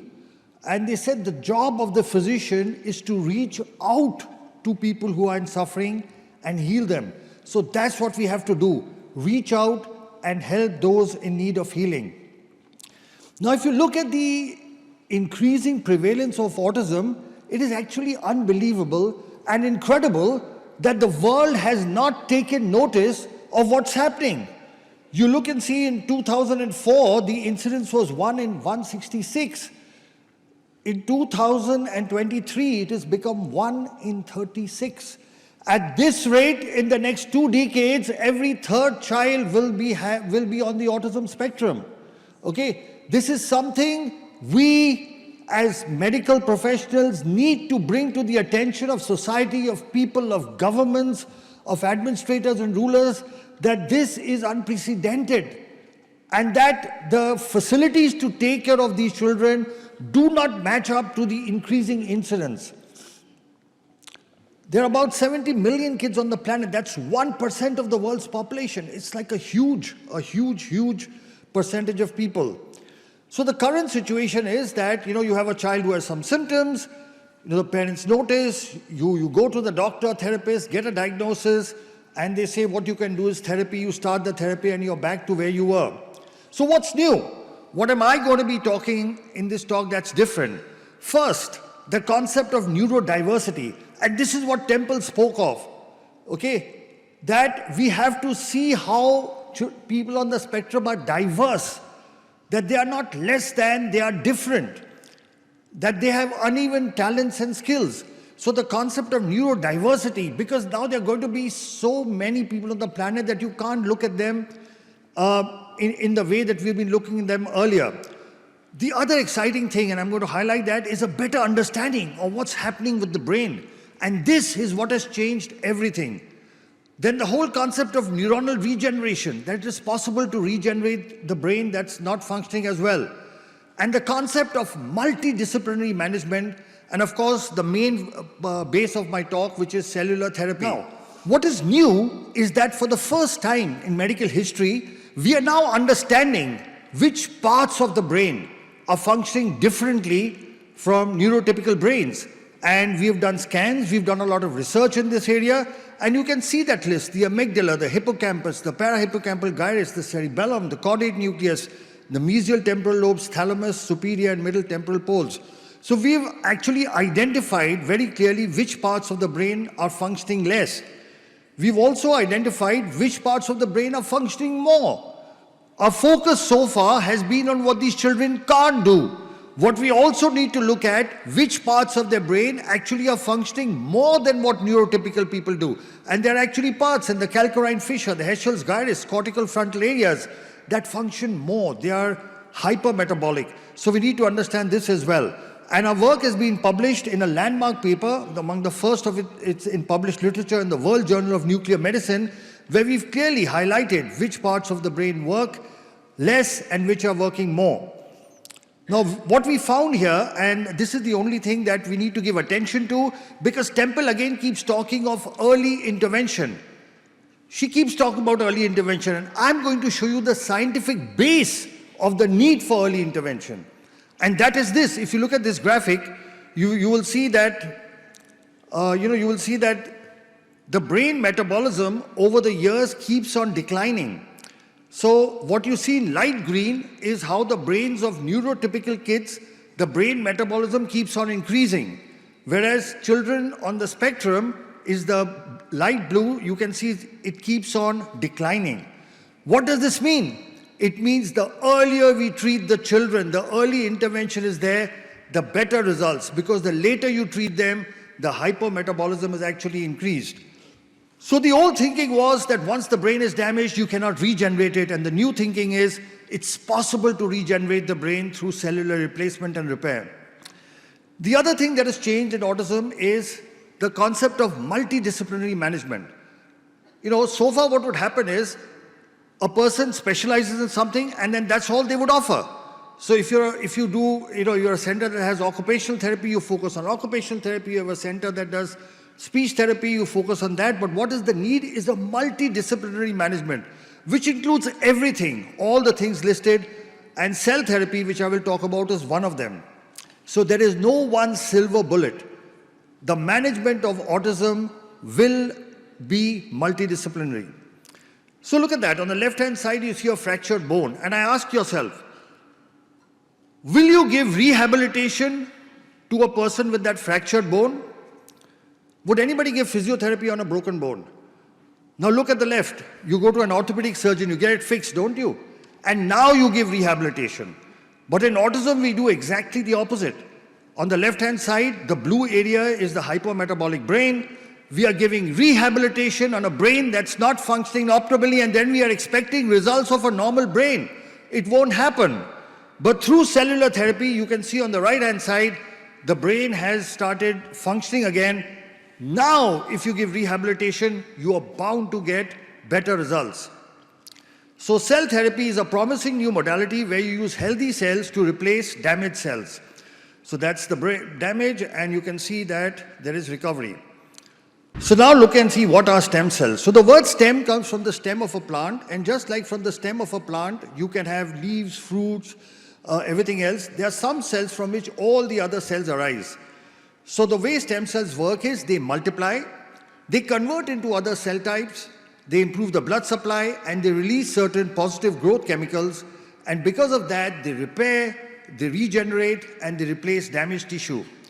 Cells are of two types. You can be autologous, when you take from the patient, put it back in the patient, or donor cells, when you take it from somebody else. There are different types of cells. You can get them from the embryo, but this is very controversial, so we do not use it. You can get them from the umbilical cord. You can get it from the patient itself, from the bone, and that's what we use. They are called adult stem cells, and induced pluripotent stem cells are in the research stage. So we work with adult stem cells because they are safe, they don't form tumors, they have no rejection, they are easily obtainable, and there are no ethical issues. There are different ways of injecting stem cells. You can inject it intrathecally into the spinal fluid, that's what we do, or intravenously, intramuscularly, through the nose or directly into the brain. How does cellular therapy work? We know the main problem in autism is there is hypoperfusion, decreased oxygenation, and problems with the immune system and inflammation. Cell therapy works through both these mechanisms. So here is a small video showing the 3 basic steps. What we do a bone marrow aspiration with a needle, separate the cells and inject it back. The whole process has only 2 needle pricks. Let's look at a video. There you can see with the needle we are aspirating bone marrow. That takes 15-20 minutes. The bone marrow is put into machines. It separates the cells, and once the cells are ready, with a very thin needle we inject it back. Just 2 needle pricks. And we take cells from the child and put it back into the child. So let's review what the world literature says. So there are a total of 33 clinical studies, published papers, which show a 80% success rate, 33 worldwide papers. And if you see a review of literature, the world's first scientific paper was published from India. It was by us. We also published the 6th one. The others came from China, Italy, America, etc. So this is the world's first paper on cell therapy in autism, which we published in 2014. This was our paper, and it showed 91% of the patients improved. The second paper came from China. Here again, they showed an 88% improvement. The third paper came from the United States by Dawson, again showing 90% improvement. This another paper from the United States by Kimberly et al. Showing 90% success rate. This paper by Martinez from Mexico showing a 95% success rate. This paper from Vietnam by Thang et al., which showed a 93% success rate. This paper from Italy, which showed a 78% success rate. Now, this is a meta-analysis. This is a review of 460 patients. And at the end, in this paper, they summarize that cellular therapy is safe and that it improves patients with autism spectrum regardless of what type of cell we use. In this other systemic review by Jiang Q from China, they looked at 325 patients, and again they said it is safe and effective. So there is enough published worldwide literature to show the effectiveness of cellular therapy. Now this is our latest paper. We had 2 papers, but I'll talk about the second paper because this was 254 patients. We use autologous bone marrow mononuclear cells. You can see the improvement in the various symptoms, and almost all the symptoms, whether it is social interaction, eye contact, attention, stereotypical behavior, aggressiveness, hyperactivity, self-injurious behavior, sitting tolerance, command following, speech, communication, all these you can see above is the percentage of improvement. And we have scales called ICAN CARS, and you can see that there was a significant improvement, 94% and 95% in these scales. Now here's something interesting. The results depended on age. So those kids who were less than 5 years, we had a 97% success rate. Between 5 to 10, it reduced to 94. Between 10 to 15, 94 again. And 15 and above, it was 91. So the earlier we intervene, the better results we are likely to get. Here again, you can see on CARS scale, again, 98, 95, 90, 91. So you can see that age affects the outcome. Now, what was the objective proof? Because one is clinical improvement.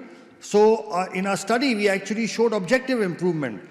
So above, this is a PET CT scan where the blue areas are the hypometabolic areas, the areas that are functioning less than normal.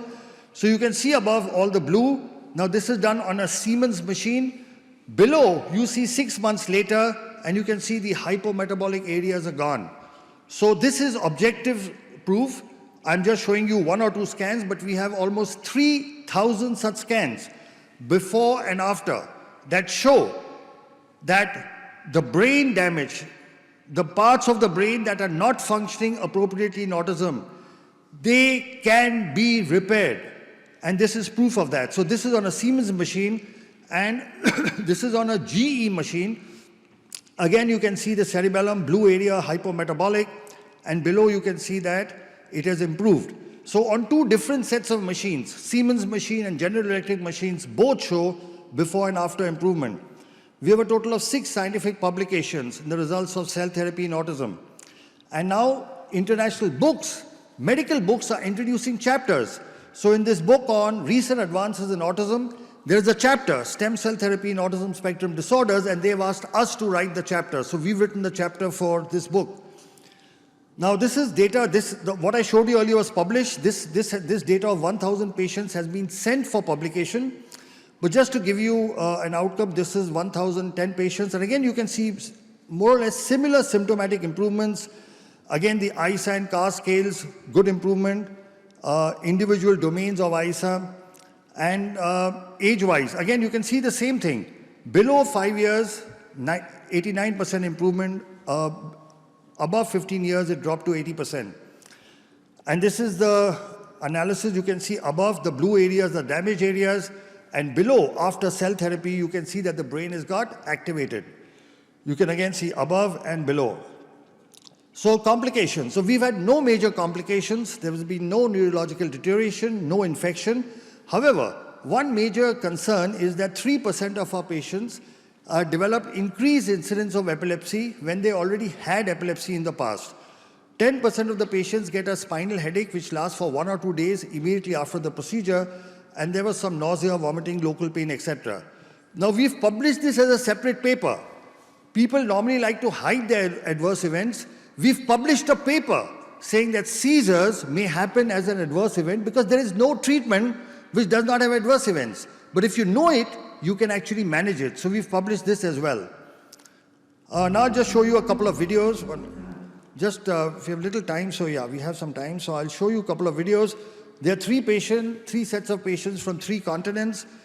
This is a child from America. Father was a cardiologist, mother is a nurse, and he's improved so much. Today, this kid is not only completely off the spectrum, this video is a little old, but he's topping in school and he's doing wonderfully well.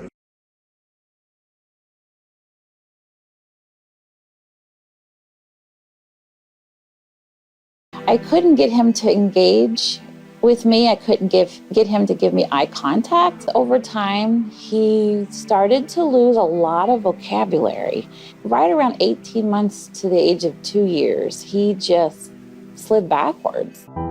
He would flap like that, and he would walk on his tiptoes, look at the wall and be talking to the wall. He had problems with eye contact. He'd never look you straight in the eye. He had problems with his speech. Some research and found out about neurogen. And the big question that I had in my own mind was, what is there to lose? And I could not come up with a good answer, and I said, we have to do it.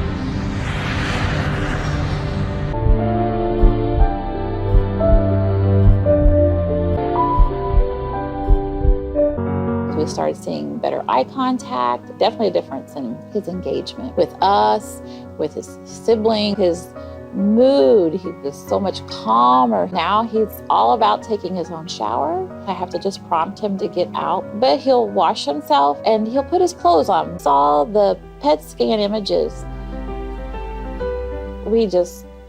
I can't tell you the word, we were just so excited and thrilled.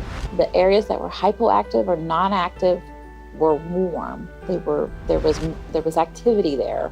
Ganesh has gone from the 3rd grade, 4th month reading level to a 7th grade, 1st month reading level in 5 months.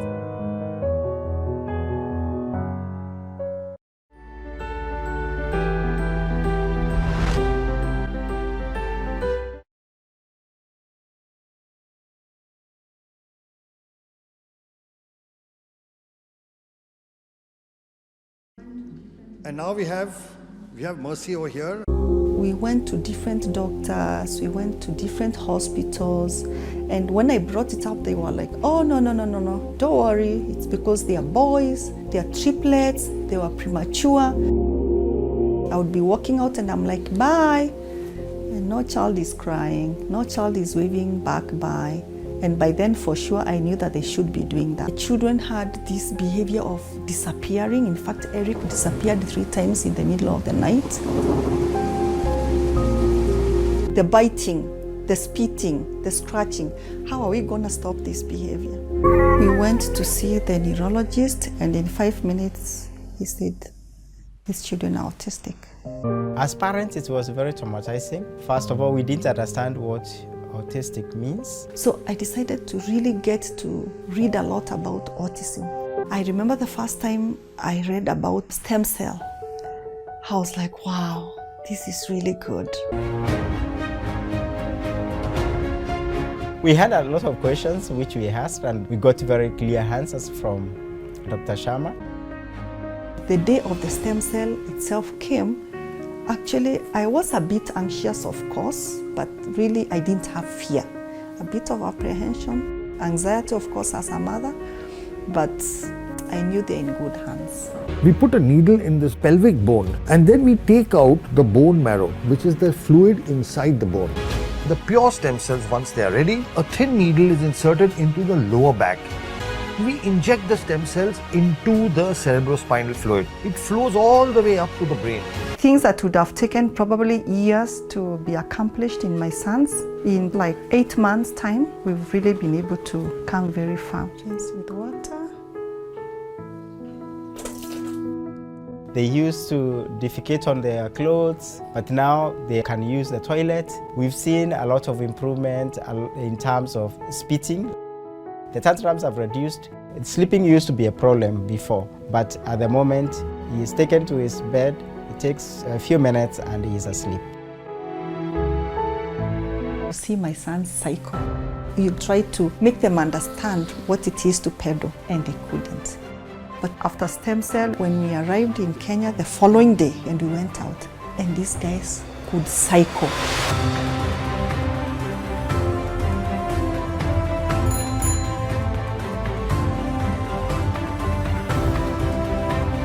I'm going to send you to buy tomato paste, okay? I'm going to send you to buy what? Tomato paste. In the shop. Where is the shop? It's here. Okay. So I'm going to give you... Money. For what? To buy tomato lollipop. I'm going to wear my shoes. That's right.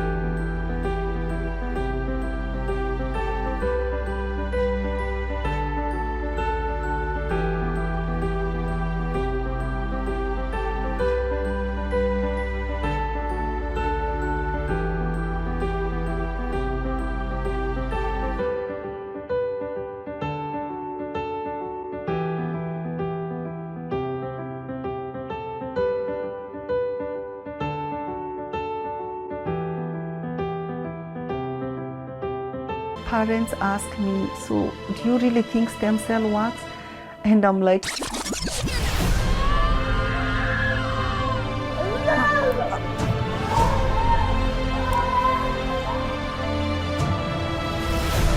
I can see changes, I can touch, I can feel, I can smell. Of course, for me, stem cell works. I'll do it until my children get well. So that's 2 stories. And by the way, Ricky's right here. You're going to see him. He's right here. We are short of time, so I won't talk much about cerebral palsy, but this is a paper. It works just as well in cerebral palsy. We've got 15 articles, chapters in textbooks. And that's the brain damage before in cerebral palsy. That's after. You can see the improvement. Then in intellectual disability, it works as well. We have the world's first scientific paper. We've treated more than 12,000 patients from 75 countries, total of 106 papers and 16 books. And I'd just like to share the views of our Honorable Prime Minister. मैं Japan गया, तो Japan मेरे कार्यक्रम में मैंने एक कार्यक्रम क्या जोड़ा, मैं वहाँ एक नोबेल लॉरिएट साइंटिस्ट याकामाहा को मिलने गया। मैं इसलिए किया गया कि उन्होंने स्टेम सेल के अंदर जो रिसर्च की है, मैंने जितना पढ़ा था तो मेरे मन में आया था शायद इनकी एक खोज हमारे काम आ सकती है क्या है। हम गए तो वहाँ गए, उनसे चर्चा की और बेंगलोर के हमारे साइंस इंस्टीट्यूट के साथ आज उस दिशा में हमारा काम हो रहा है कि स्टेम सेल्स के द्वारा हमारे युवा साइंटिस्ट कुछ खोज करें। So that is the Prime Minister of India, Shri Narendra Modi ji, talking in Parliament about stem cells. And here is the President of the United States. Today, with the executive order I am about to sign, we will bring the change that so many scientists and researchers, doctors and innovators, patients and loved ones have hoped for and fought for these past 8 years. We will lift the ban on federal funding for promising embryonic stem cell research. Scientists believe these tiny cells may have the potential to help us understand and possibly cure some of our most devastating diseases and conditions, to regenerate a severed spinal cord and lift someone from a wheelchair, to spur insulin production and spare a child from a lifetime of needles, to treat Parkinson's, cancer, heart disease, and others that affect millions of Americans and the people who love them. There's no finish line in the work of science. The race is always with us. The urgent work of giving substance to hope and answering those many bedside prayers, of seeking a day when words like terminal and incurable are potentially retired from our vocabulary. So my conclusion is that adult stem cell therapy that we use may be considered a safe and effective treatment option for autism, cerebral palsy, and intellectual disability. It accelerates development, reduces disability, helps in functional recovery, and improves the quality of his life. We heard the two biggest democracies in the world are India and America. You heard the Prime Minister of India speak of stem cells. You heard the President of America speak about stem cells. But now I want you to hear somebody more important than that. The child you saw in that video, he's right here, Ricky. Ricky, say a few words. Talk to the audience. Thank you. Say something. Thank you, everyone. I like to say thank you for giving me the neurogen stuff which we made.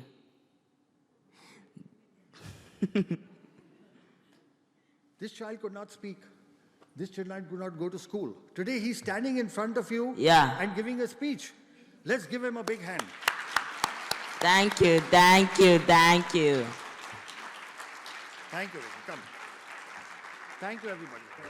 Thank you, everybody.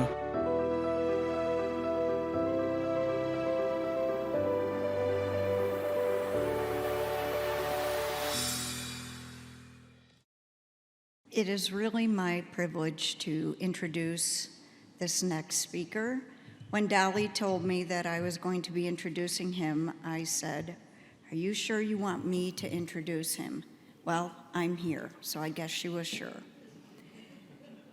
Dr. Kerry Magro is an award-winning autistic professional speaker, best-selling author, autism consultant to the HBO series Mrs. Fletcher that aired in the fall of 2019, and the latest seasons of Netflix's Emmy Award-winning series Love on the Spectrum. If you haven't seen that, you really need to watch it. It is very, very good. He started professionally speaking 12 years ago via the National Speakers Association after he fell in love with theater as a child to help with his social and communication skills. Today, he has spoken at over 1,200 events during the time, including 2 TED Talks and talks at Google presentations.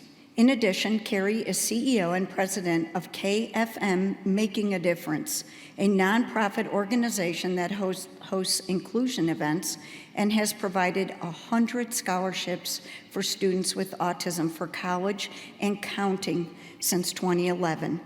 In his spare time, which I'm not sure how he has, he hosts a Facebook page called Kerry's Autism Journey that now has 218,000 Facebook followers, where he does on-camera interviews highlighting people impacted by a diagnosis to break down barriers in our community. His videos have been produced and have been watched over 35 million times. Kerry's best-selling books, Defining Autism from the Heart and Autism and Falling in Love, I Will Light It Up Blue, and his latest, Autistics on Autism, have reached the Amazon bestseller list for special needs parenting. Kerry regularly speaks with schools, companies, government organizations, and is always open to discussing potential future collaborations. He is based in Hoboken, New Jersey. Let's give him a really big applause.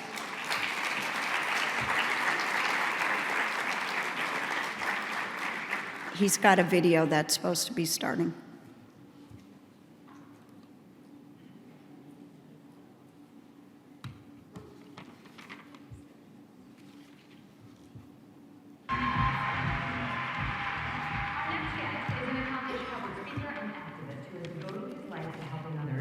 Not bad for a guy who was completely nonverbal for the first few years of his life.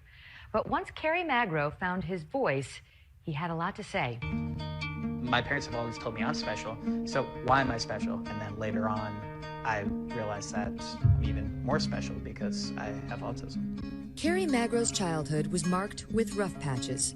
He was completely nonverbal at age 2 and diagnosed with autism at age 4. I just remember having difficulties trying to explain myself to the world around me. When Kerry did speak, he struggled to express himself. Most of my memories were simply just about that kid who wanted to communicate with the world around him, but didn't have the verbal means of actually doing that. His mother, Suzanne, remembers watching her son have a hard time adjusting to the outside world. He turned 2 and he was scared of everything. He was scared of the water, he was scared of the rain. But as the years went on, Kerry slowly began to find his words. When you can't communicate with the people you love the most in this world about even some of your basic needs, it gets really, really tough. So, but luckily, once I started talking, I never stopped talking. Wow. This is a tough one today. Cindy Hsu introduces us to an autistic man who's spreading awareness and understanding throughout the world. And his latest way of educating people about autism is by making TikTok videos.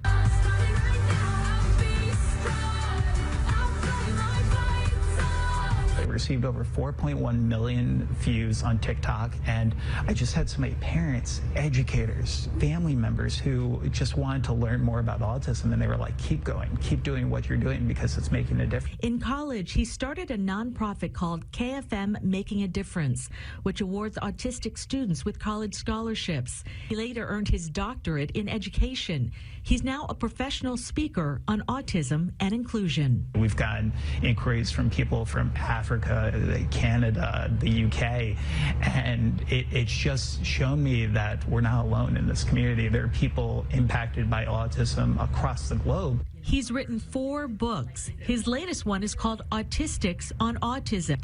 All proceeds will go to his scholarship foundation. You are going to find 100 amazing autistic adults' stories of how they were able to navigate their adolescence and ultimately succeed in their journeys. He says most publicly funded services end for autistic children when they age out of school, so that could be late teens.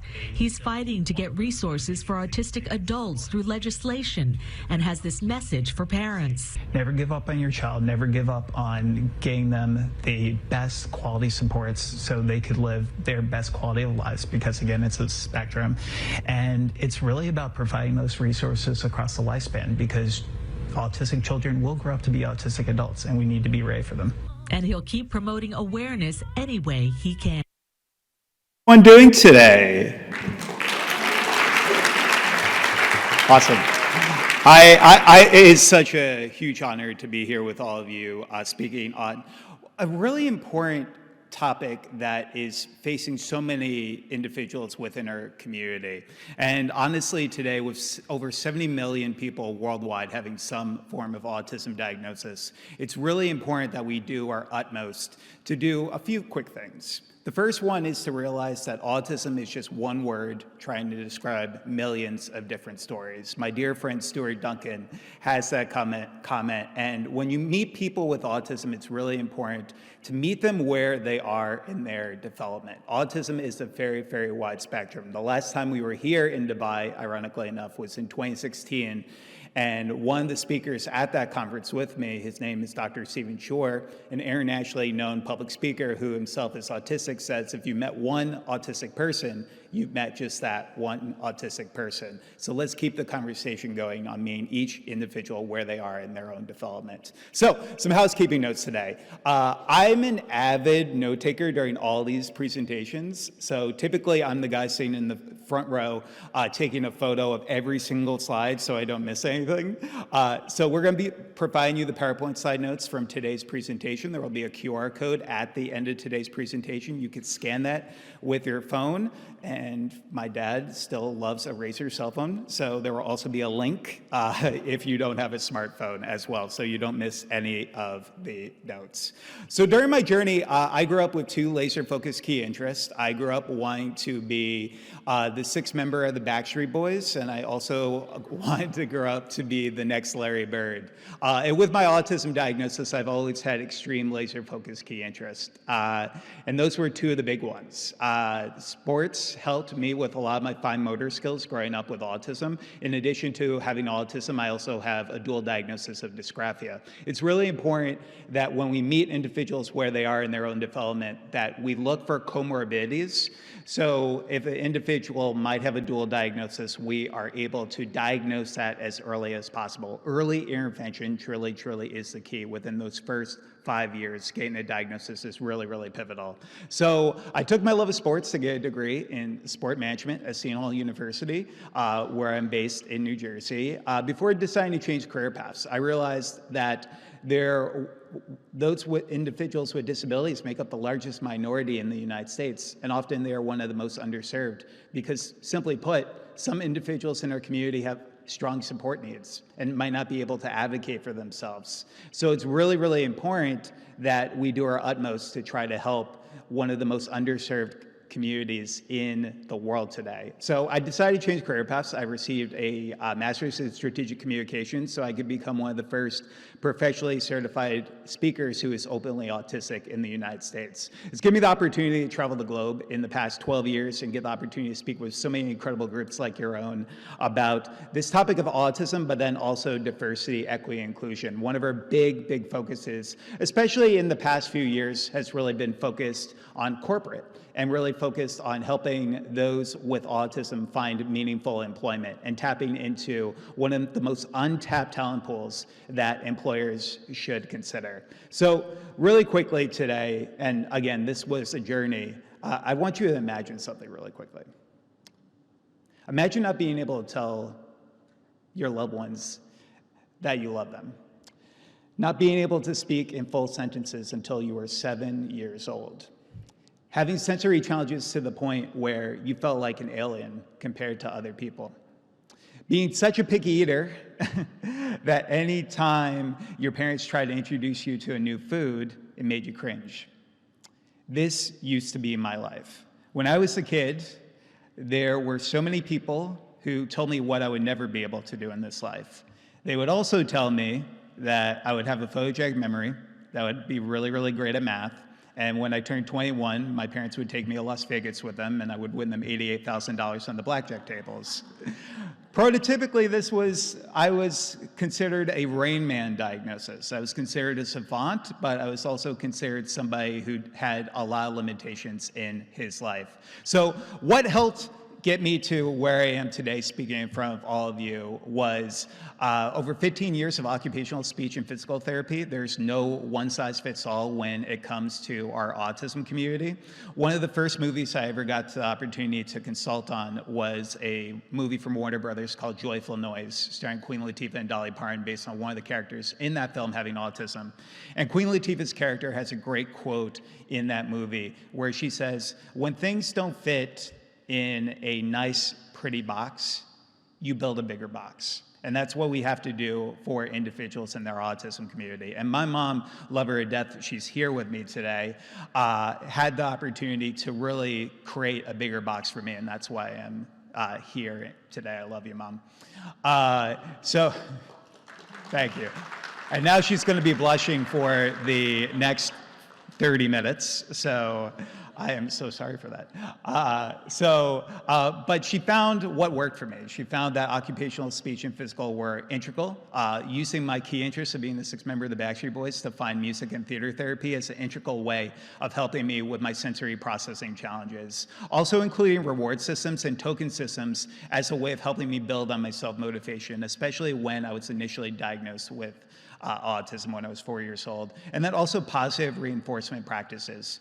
Telling our kids what they're good at the beginning of each day can really help provide a positive mindset for them in their academics every single day, but also their lives as well. And then also self-advocacy. It's so important in our society that we teach our kids about their diagnoses at earlier ages, because I grew up knowing I was special, but not knowing what that meant.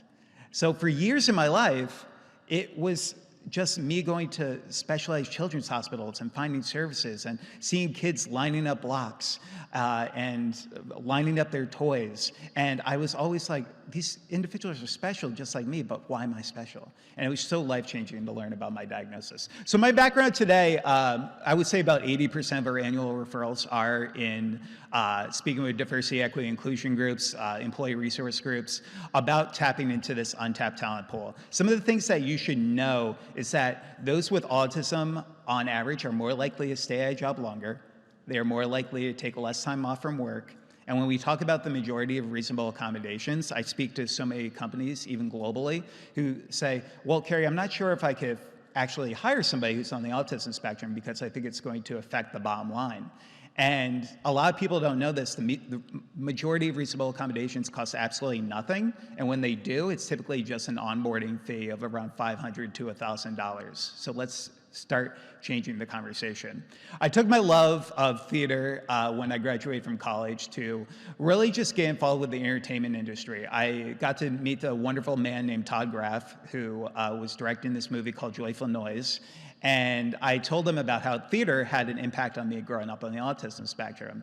And he was like, Kerry, would you like to be a consultant on this film? I didn't actually know this was a job that people could get paid for, and I thought I was getting punked at the time, and I thought it was just like a practical joke that my parents kind of like threw at me from like a family friend. But within just a few days, I was working on this Hollywood film with one of the characters having autism, and we've now got an opportunity to work on a wide range of films and TV shows today that focus on autism-related characters, because representation truly, truly matters within our community, and seeing more individuals with disabilities on the screen today. I took my love of trying to support the disability community to start a 501c3 nonprofit organization called KFM Making a Difference, where we provide not only peer mentoring for individuals with developmental disabilities from the ages of 16 to 24, but we also provide 130 scholarships for autistic students to pursue a post-secondary education in the past 9 years. And 100% of our 100 of our scholarship applicants actually wrote a chapter for our book, Autistics on Autism, where 100% of the proceeds from this book that came out last year go directly back to support our nonprofit organization. So along the way, one of my mentees, when I was just starting off my nonprofit, said to me, Kerry, how do I learn more about the autism community from people who are actually impacted by autism? And I didn't have any resources to share with him, really. So I thought to myself, why not write a book? I assumed it would sell 50 copies and be a good Christmas gift for my parents. When my first book, Defining Autism from the Heart, came out, focused on self-advocacy. But within 3 days, it became an Amazon bestseller for special need parenting. And it continued to give us a platform to discuss autism within our communities, writing books about autism in relationships, college for students with disabilities, in addition to how we look at this life after lockdown, after COVID-19, how we could support individuals with developmental disabilities. And one of the most fun things I get to do as part of my job is I get to meet local self-advocates, and I get the opportunity to nurture their self-advocacy. We got to meet this incredible family that I wanted to highlight with all of you today, because it's a unique message that I hope more people in our community can really relate to. So we're going to play this video, and fingers crossed tech works.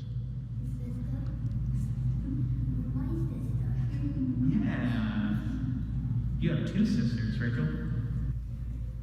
Both sisters. Both sisters. JJ, what do you like to do for fun?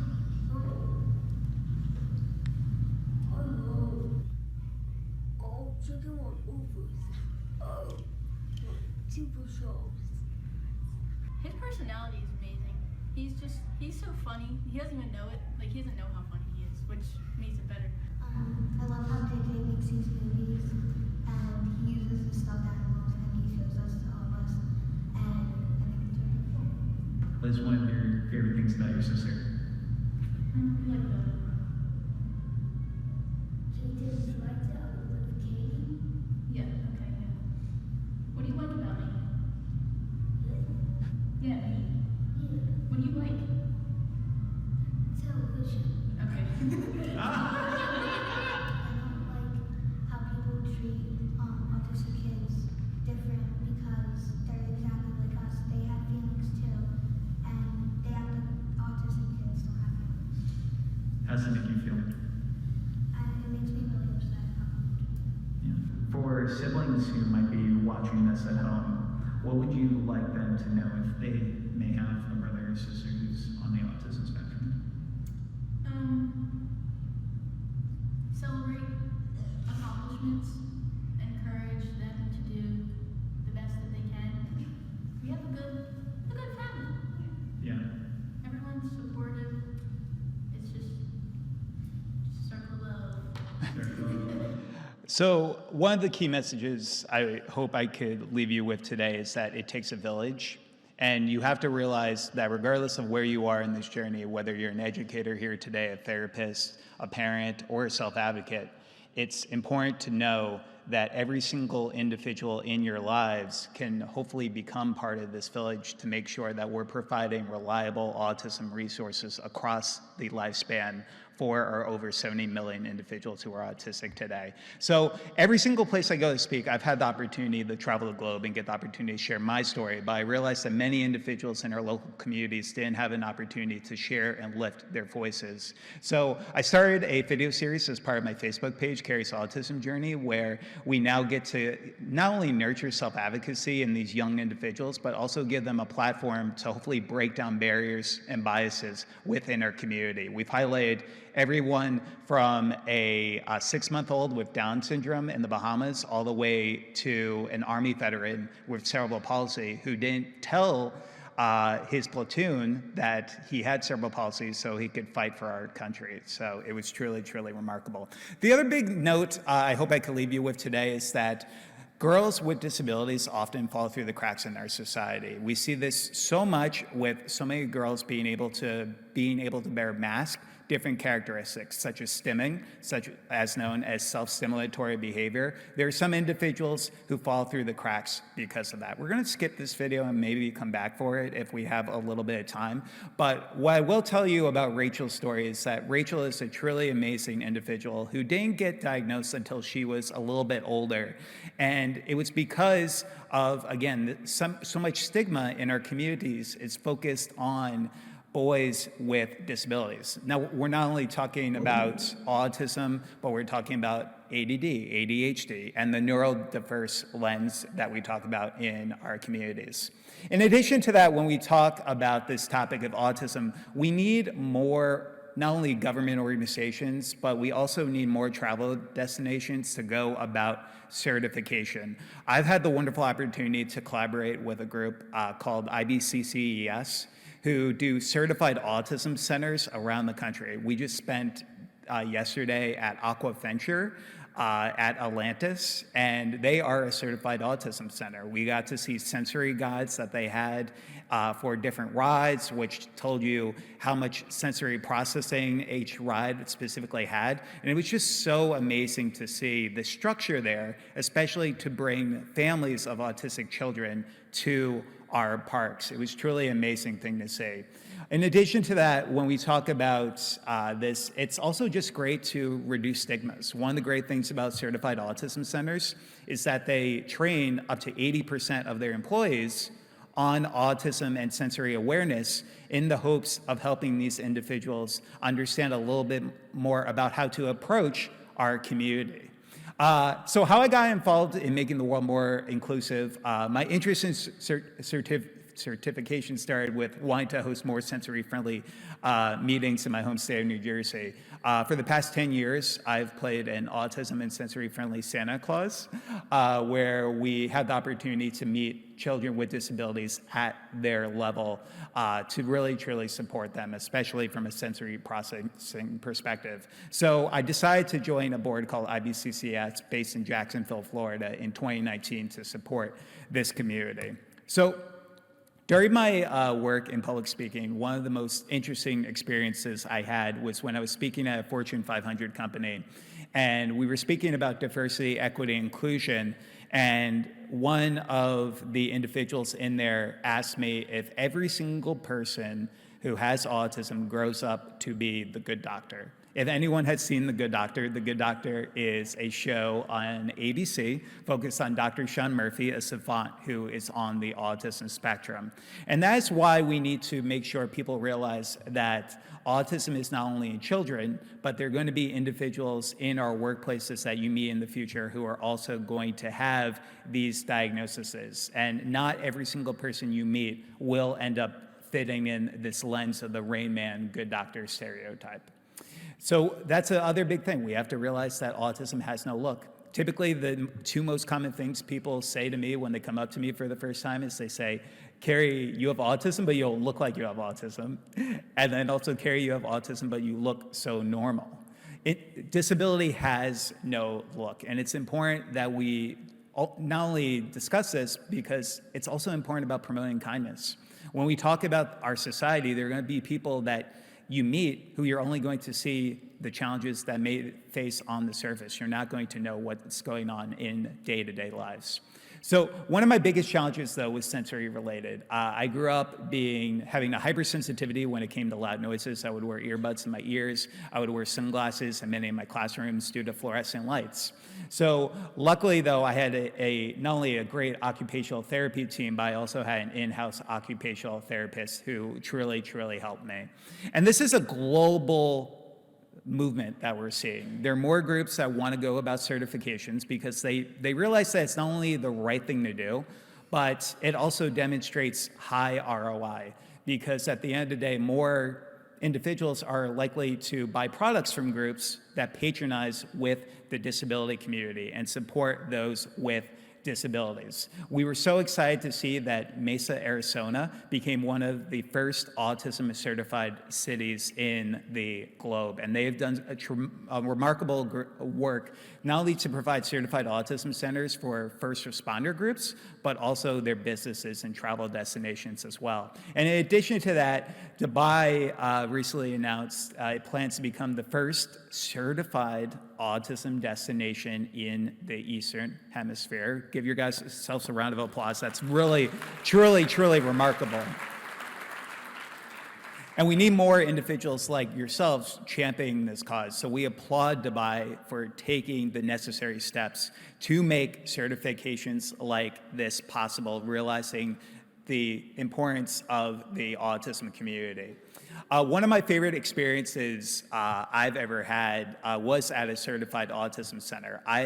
After growing up as somebody who struggled with textural issues and having issues with water on my skin, there was always something soothing about playing with animals in the water. So I got to go to the Discovery Cove in Florida, which was at a certified autism center, and we got the opportunity to swim with dolphins. And I have terrible balance issues. I can't ride a bike for the life of me.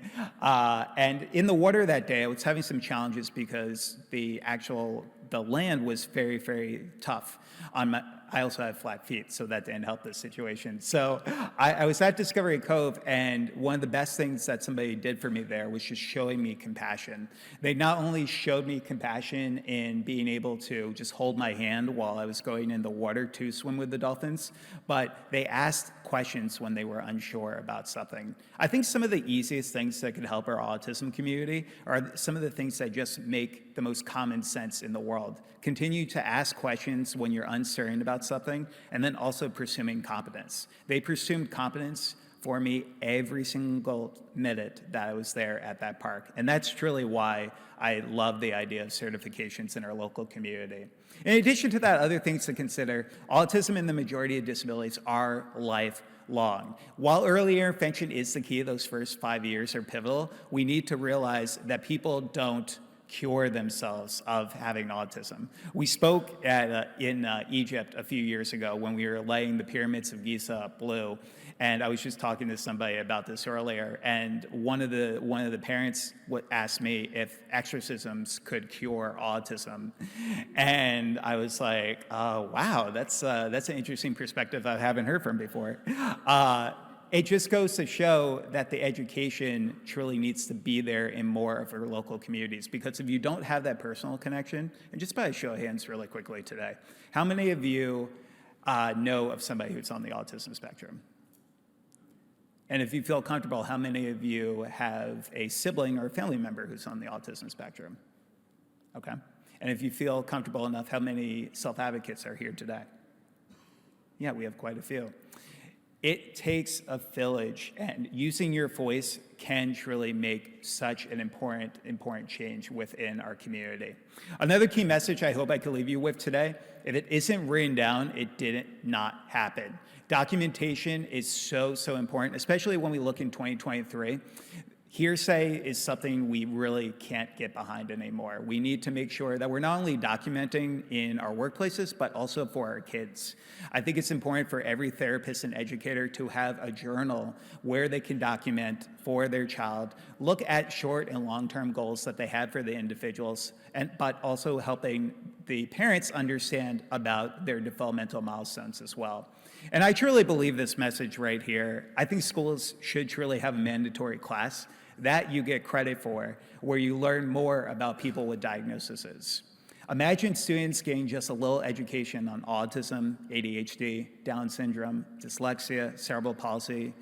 It could make a huge impact on understanding and acceptance. I truly believe that in that message. And that's why many individuals in our local communities are pivoting our conversations. April is also known to many of us as Autism Awareness Month, but many individuals in our community are pivoting it to Autism Awareness and Acceptance Month, realizing that it's not enough to just be aware about autism, but how can we be inclusive? So these are some great ways that we can be inclusive in our education setting today.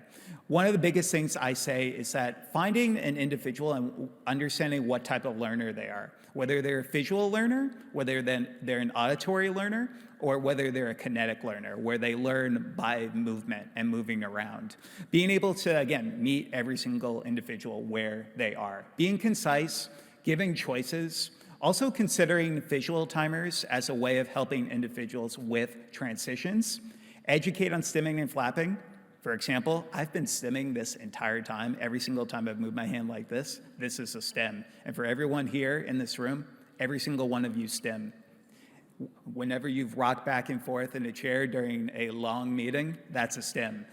Stimming and flapping can look vastly different. Some are going to be arm movements, twirling around in circles, while some of it is just like me, just rubbing my hands and doing this every now and then. And for so many individuals, if you see that happening, don't stop the stim, especially if it's not injurious to them or people in their local community.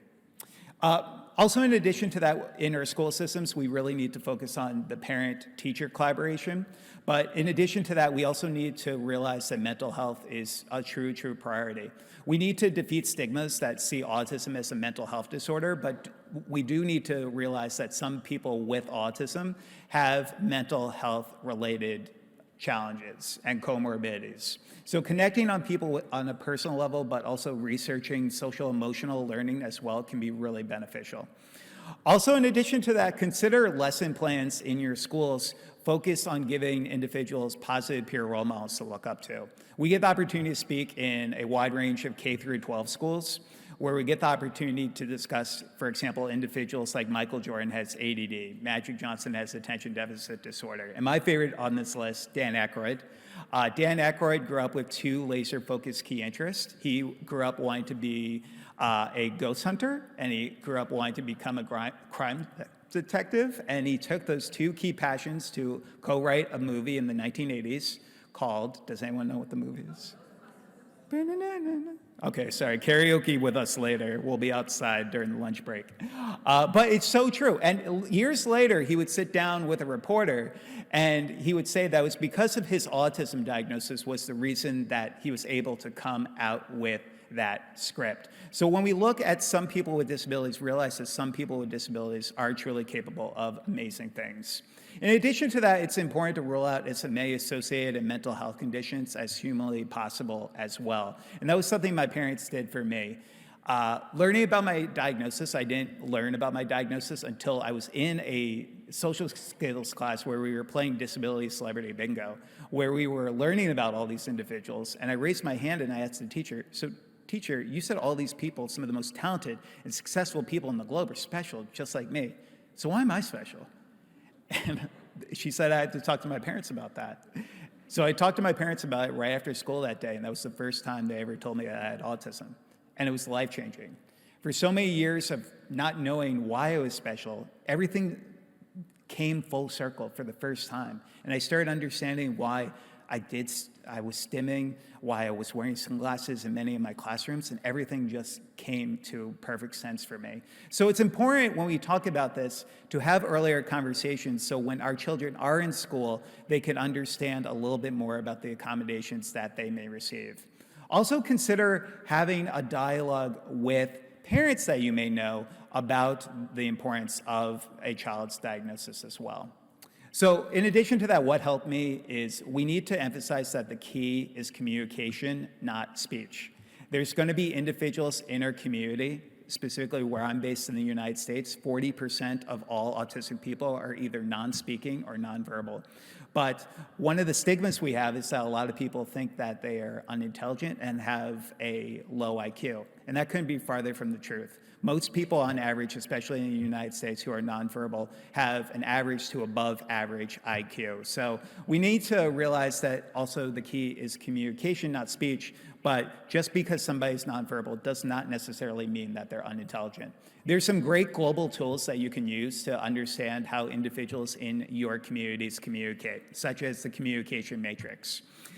This is a free benchmarking tool that helps assess how individuals communicate within our local communities, from things like pre-attentional behavior, intentional behavior, and then also unconventional, and also helping you understand the differences between nonverbal and non-speaking, because there's a lot of stigmas around that. Nonverbal literally means no noises at all, no babbling at a certain amount of months a kid is growing up. Non-speaking could be something completely opposite of that. In addition to that importance of peer mentoring, I truly believe that every school system around the globe should have a strong peer mentoring program because it just makes sense. It doesn't affect the bottom line in our schools. Typically, it just takes an academic advisor 20 to 25 hours every academic year to put into place to give kids positive peer role models. It not only has been shown to lead to decreases in depression, anxiety, but it also helps from a bullying prevention perspective as well.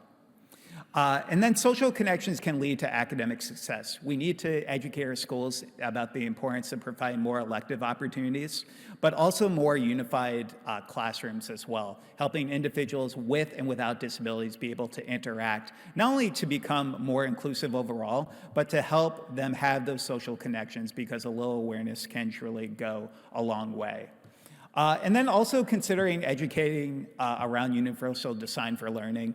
Lecture style is truly, truly dying in many of our communities. So the importance of getting individuals out of their seat and engaging with them is really, really important. Hey, Mama Mags, how am I doing on time?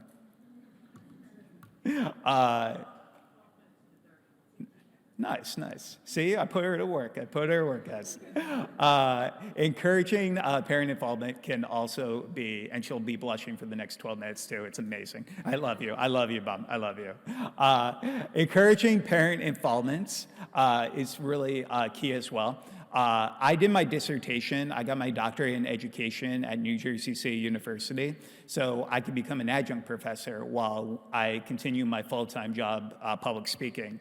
And I did a qualitative study focused on the perception of resources for parents of children with autism who are in online communities. And what we learned from these semi-structured interviews was the importance of trying to find a village, especially for those who have multiple jobs, for military families who might be traveling a lot, being able to find your village online and seeing that a lot of parents have found success using Facebook groups and other methods of technology as a way of helping them communicate, especially around referrals towards different therapies and supports in their local areas. Also consider in your schools having alumni organizations comprising of individuals with disabilities to educate the school districts about the disability community and what helped them when they were in school. Again, something that doesn't affect the bottom line, and it just makes a lot of sense. In addition to that, creating home safety zones, one of the things that we've loved about the certified autism centers we've seen here in Dubai is that each one of them has a quiet zone or a quiet space. And that just helps so many of us, regardless if somebody has autism and has social and communication challenges or sensory related challenges. All of us could use a quiet space every now and then. I know I could. And then also considering how we look at visuals, especially for non-speaking individuals, I definitely recommend, especially in local parks that you know, considering advocating with your local governments to look at instituting communication boards as a way of helping individuals who are non-speaking communicate with those who are verbal. PECS boards, also known as picture exchange communication systems, are something that has truly been very, very helpful for many individuals within our autism community. In addition to that, we need more inclusive events in our classrooms. And I wanted to share a quick video with all of you so you could get a little sense of one of the things that we're doing to try to be more inclusive for the world.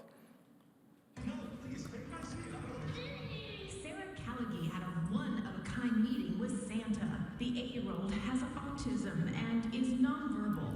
Her father brought her to this event because this Santa's helper understands the challenges of autism firsthand. Santa also has autism. It's such a special connection, special bond. The helper is actually 28-year-old Kerry Magro. Diagnosed at 4, his sensory challenges prevented him from visiting Santa as a child. He created this event so others like him don't miss out. This event is more inclusive because we dim the lights, we turn down the sound and try to help them as much as we can. Just does a great job. It just takes his time. There's no rush. Most of the elves and Mrs. Claus are occupational therapists and special education teachers. The team visited with 181 special needs families, including 4-year-old Rusty Marsh. Is this the first time you've seen Santa? Yes. Is it? Yes. And was he a nice Santa?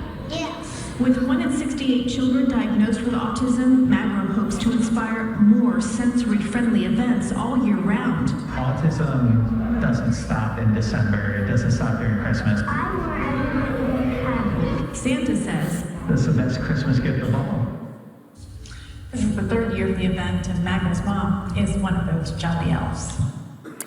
So the girl in the last slide that said, I want everybody to be happy, we're actually working on a children's book together right now that is going to be focused on autism and sensory-friendly Santa, where I believe most of the proceeds will go back to our scholarship program as well.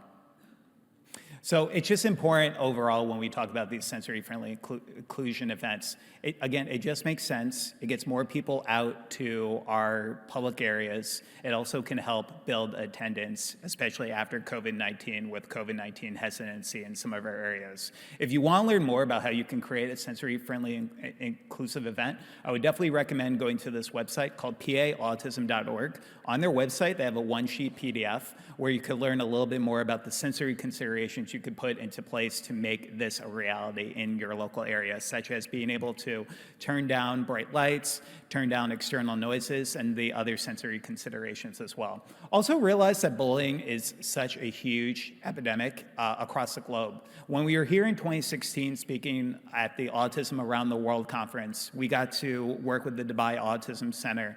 And one of the key messages that we left with them was that bullying is something that's not only in school-age children, we see a lot of bullying in the workplaces today as well. So we have to realize that this could be a lasting challenge for many in our community. I didn't have the social abilities to defend myself in many cases as somebody who didn't start speaking complete sentences till I was 7. And it's really, really important that we educate our kids on what a friend is, what a bully is, and how to go about stopping bullying, especially for our verbal students. When stopping bullying happened for me completely, I realized what bullies did. So I would role play different scenarios in my classrooms with my teachers on how to stop a bullying, where if somebody said to me, "Kerry, you have autism, but you are so stupid," I would turn around and I'd be like, "Well, yeah, sometimes I do stupid things. Thank you so much for bringing that to my attention." And that literally would stop the bully from because when you don't give them the power over you, we have to realize that bullying simply is just that, an imbalance of power. And when that bully wants the power over somebody else, being able to tell the bully that regardless of what you say, you could hate my guts, I'm still gonna love you anyway, it completely stops that situation from happening. So let's continue those conversations. October is also National Bullying Prevention Month, so it has a global perspective on discussing the importance of pivoting from autism awareness to autism acceptance. There's also going to be individuals in your community who would prefer to be called an autistic individual versus a person with autism. That's really, really important to understand. There's some individuals, especially in our autism and deaf communities, who find validation in their diagnoses. So in addition to that, when you look at things like low functioning and high functioning, it's really, really important to understand that I could speak in front of a room of 300 people like today and be considered quote unquote high functioning. But people don't see the struggles that I'm probably gonna have to deal with tomorrow, recharging my batteries because of being able to speak, hearing the speakers and the loud noises going on. And during that time, I would not be considered quote unquote high functioning. So when you think about this, consider support needs, those who might have high support needs versus low support needs. And like so many of our speakers have already mentioned, just calling the individual by their name and explaining a little bit more about their strengths and associated challenges. So finally, the 10 things that really helped me get to where I am today speaking in front of all of you. The first thing is that we need to make sure that we're providing positive peer role models, that we're focused on the transition period as well. Our autistic kids will become autistic adults, and we need to be ready for them. I've given 2 TED Talks that are available to check out on YouTube, focused on adult autism, where we discuss this in more detail. Role-playing, it just helps everyone. It helps build a structure, not only in terms of mock interviews, dating scenarios, but also helping build on social skills as well. Servant leadership, I had so much mind blindness growing up, and I thought it was my way or the highway most of the time, and I didn't understand the perspectives of others. And getting involved in community service helped open my eyes to some of the hardships that individuals face in our communities. I think that our students should have just 10 hours of community service every academic year to understand more about the perspectives of others in our community. Learning from other self-advocates, you obviously got to hear from Dr. Temple Grandin. She is phenomenal this morning. But continuing to promote self-advocates to give individuals an opportunity to look up to somebody. Peer mentoring, it just makes sense. Every school should have them. Before COVID-19, we were giving staff development for 350 educators in Las Vegas. And we asked them, how many of you have a strong peer mentoring program in your school? And only 3 out of the 350 raised their hands. And I was stunned. This doesn't affect the bottom line, and it's just the right thing to do.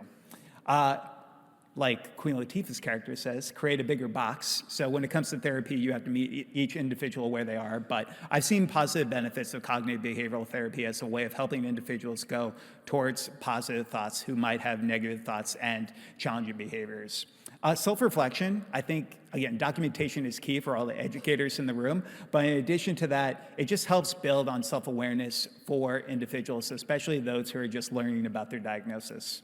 Physical activity, as we learn more about the brain, we're also realizing that just 30 minutes of walking a day has benefits on short-term and long-term retention, while also helping with positive endorphins. Also, finding support networks. ICAN is a tremendous, tremendous resource. I hope all of you go to their website after this presentation today and really gain the resources, get their ebook, because they're truly making a difference. And then also writing a blog, because your voice has true power within our community, and it's upon all of us. If I could leave you with any final message, is I hope you can be brave. I grew up being the kid who never wanted to tell anybody about my autism diagnosis because I was worried how everybody would feel when they heard that I had autism for the first time.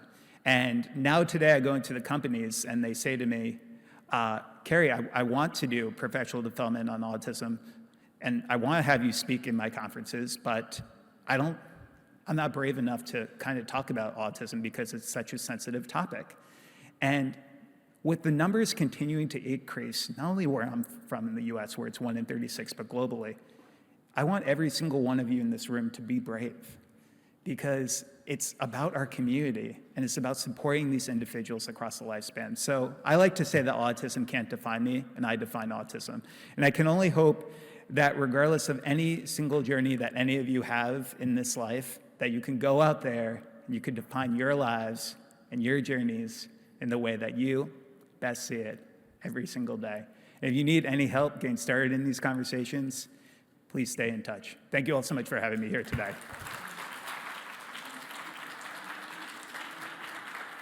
Yeah, so just one small announcement that we have. We would really love to felicitate Kerry's mother, and we would like to call upon Miss Mercy, as she's as well a parent, and hand over the award to Kerry's mother. Ma'am, please.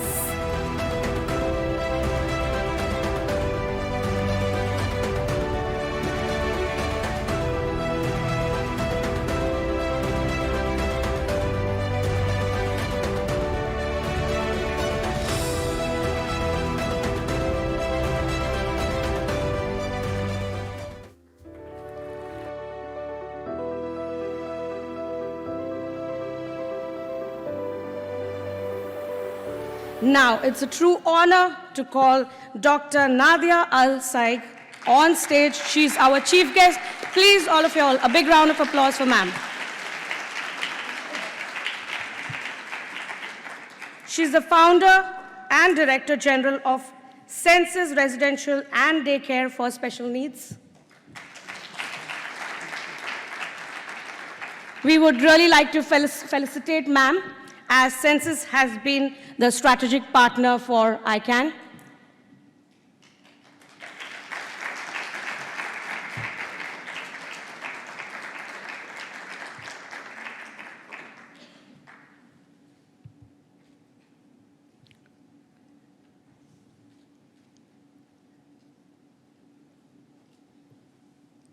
Next, we would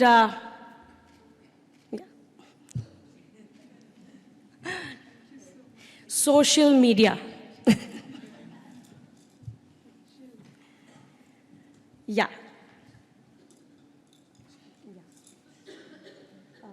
We'll just do a bit of that.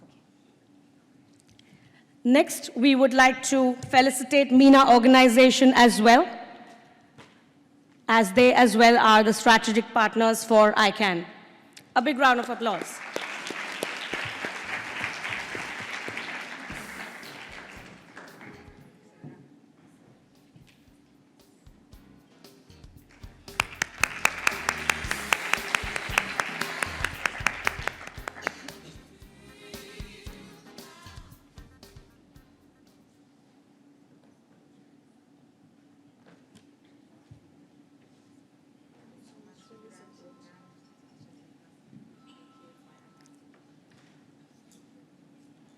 Thank you so much.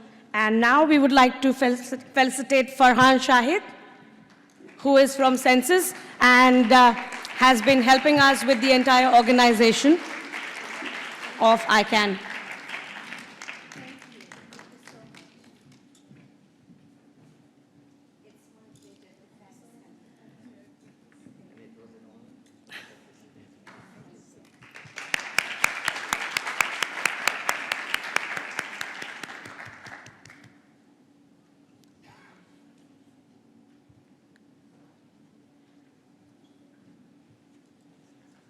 So thanks to one and all for helping us putting this show up.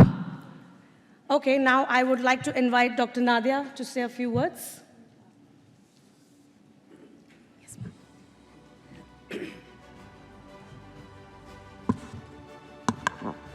بسم الله الرحمن الرحيم والصلاة والسلام على خير الأنام محمد المصطفى وعلى آله وصحبه أجمعين. Good morning everyone, and I would like to welcome the International Conference for Autism and Neurodevelopmental Disorder, ICAN, Dubai 2023. It's a great honor to be a part of this event, and hope we come down with this conference with the best practice to the region and share knowledge to the latest trends on autism and developmental disorder. And really, I would like to take the opportunity to thank you all, thank the speakers and the partners of this conference, and especially the audience for your participation. Thank you so much. Thank you.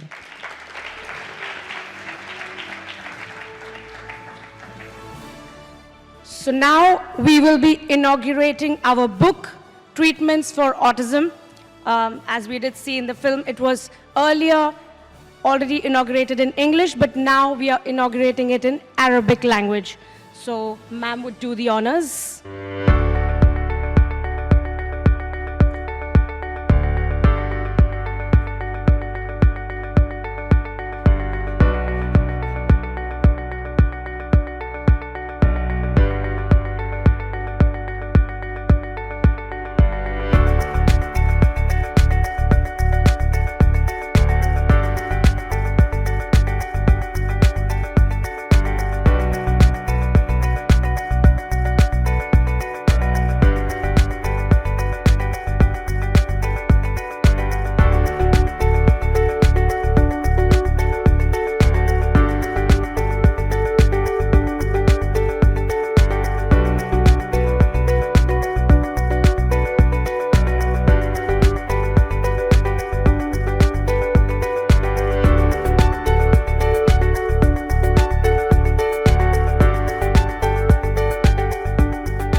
To give you a brief about this book has all the therapies, treatments, all the information about autism and all kinds of newer age treatments as well in the book. You can have a copy online on our website. You can request for that, as well as we have English books that are available. So you can just send us an email on our website. Just log on to www.autismconnect.com. and you can just subscribe for the book and you will be able to get one. Thank you so much, everyone. I would really be very thankful to all of you. Thank you so much.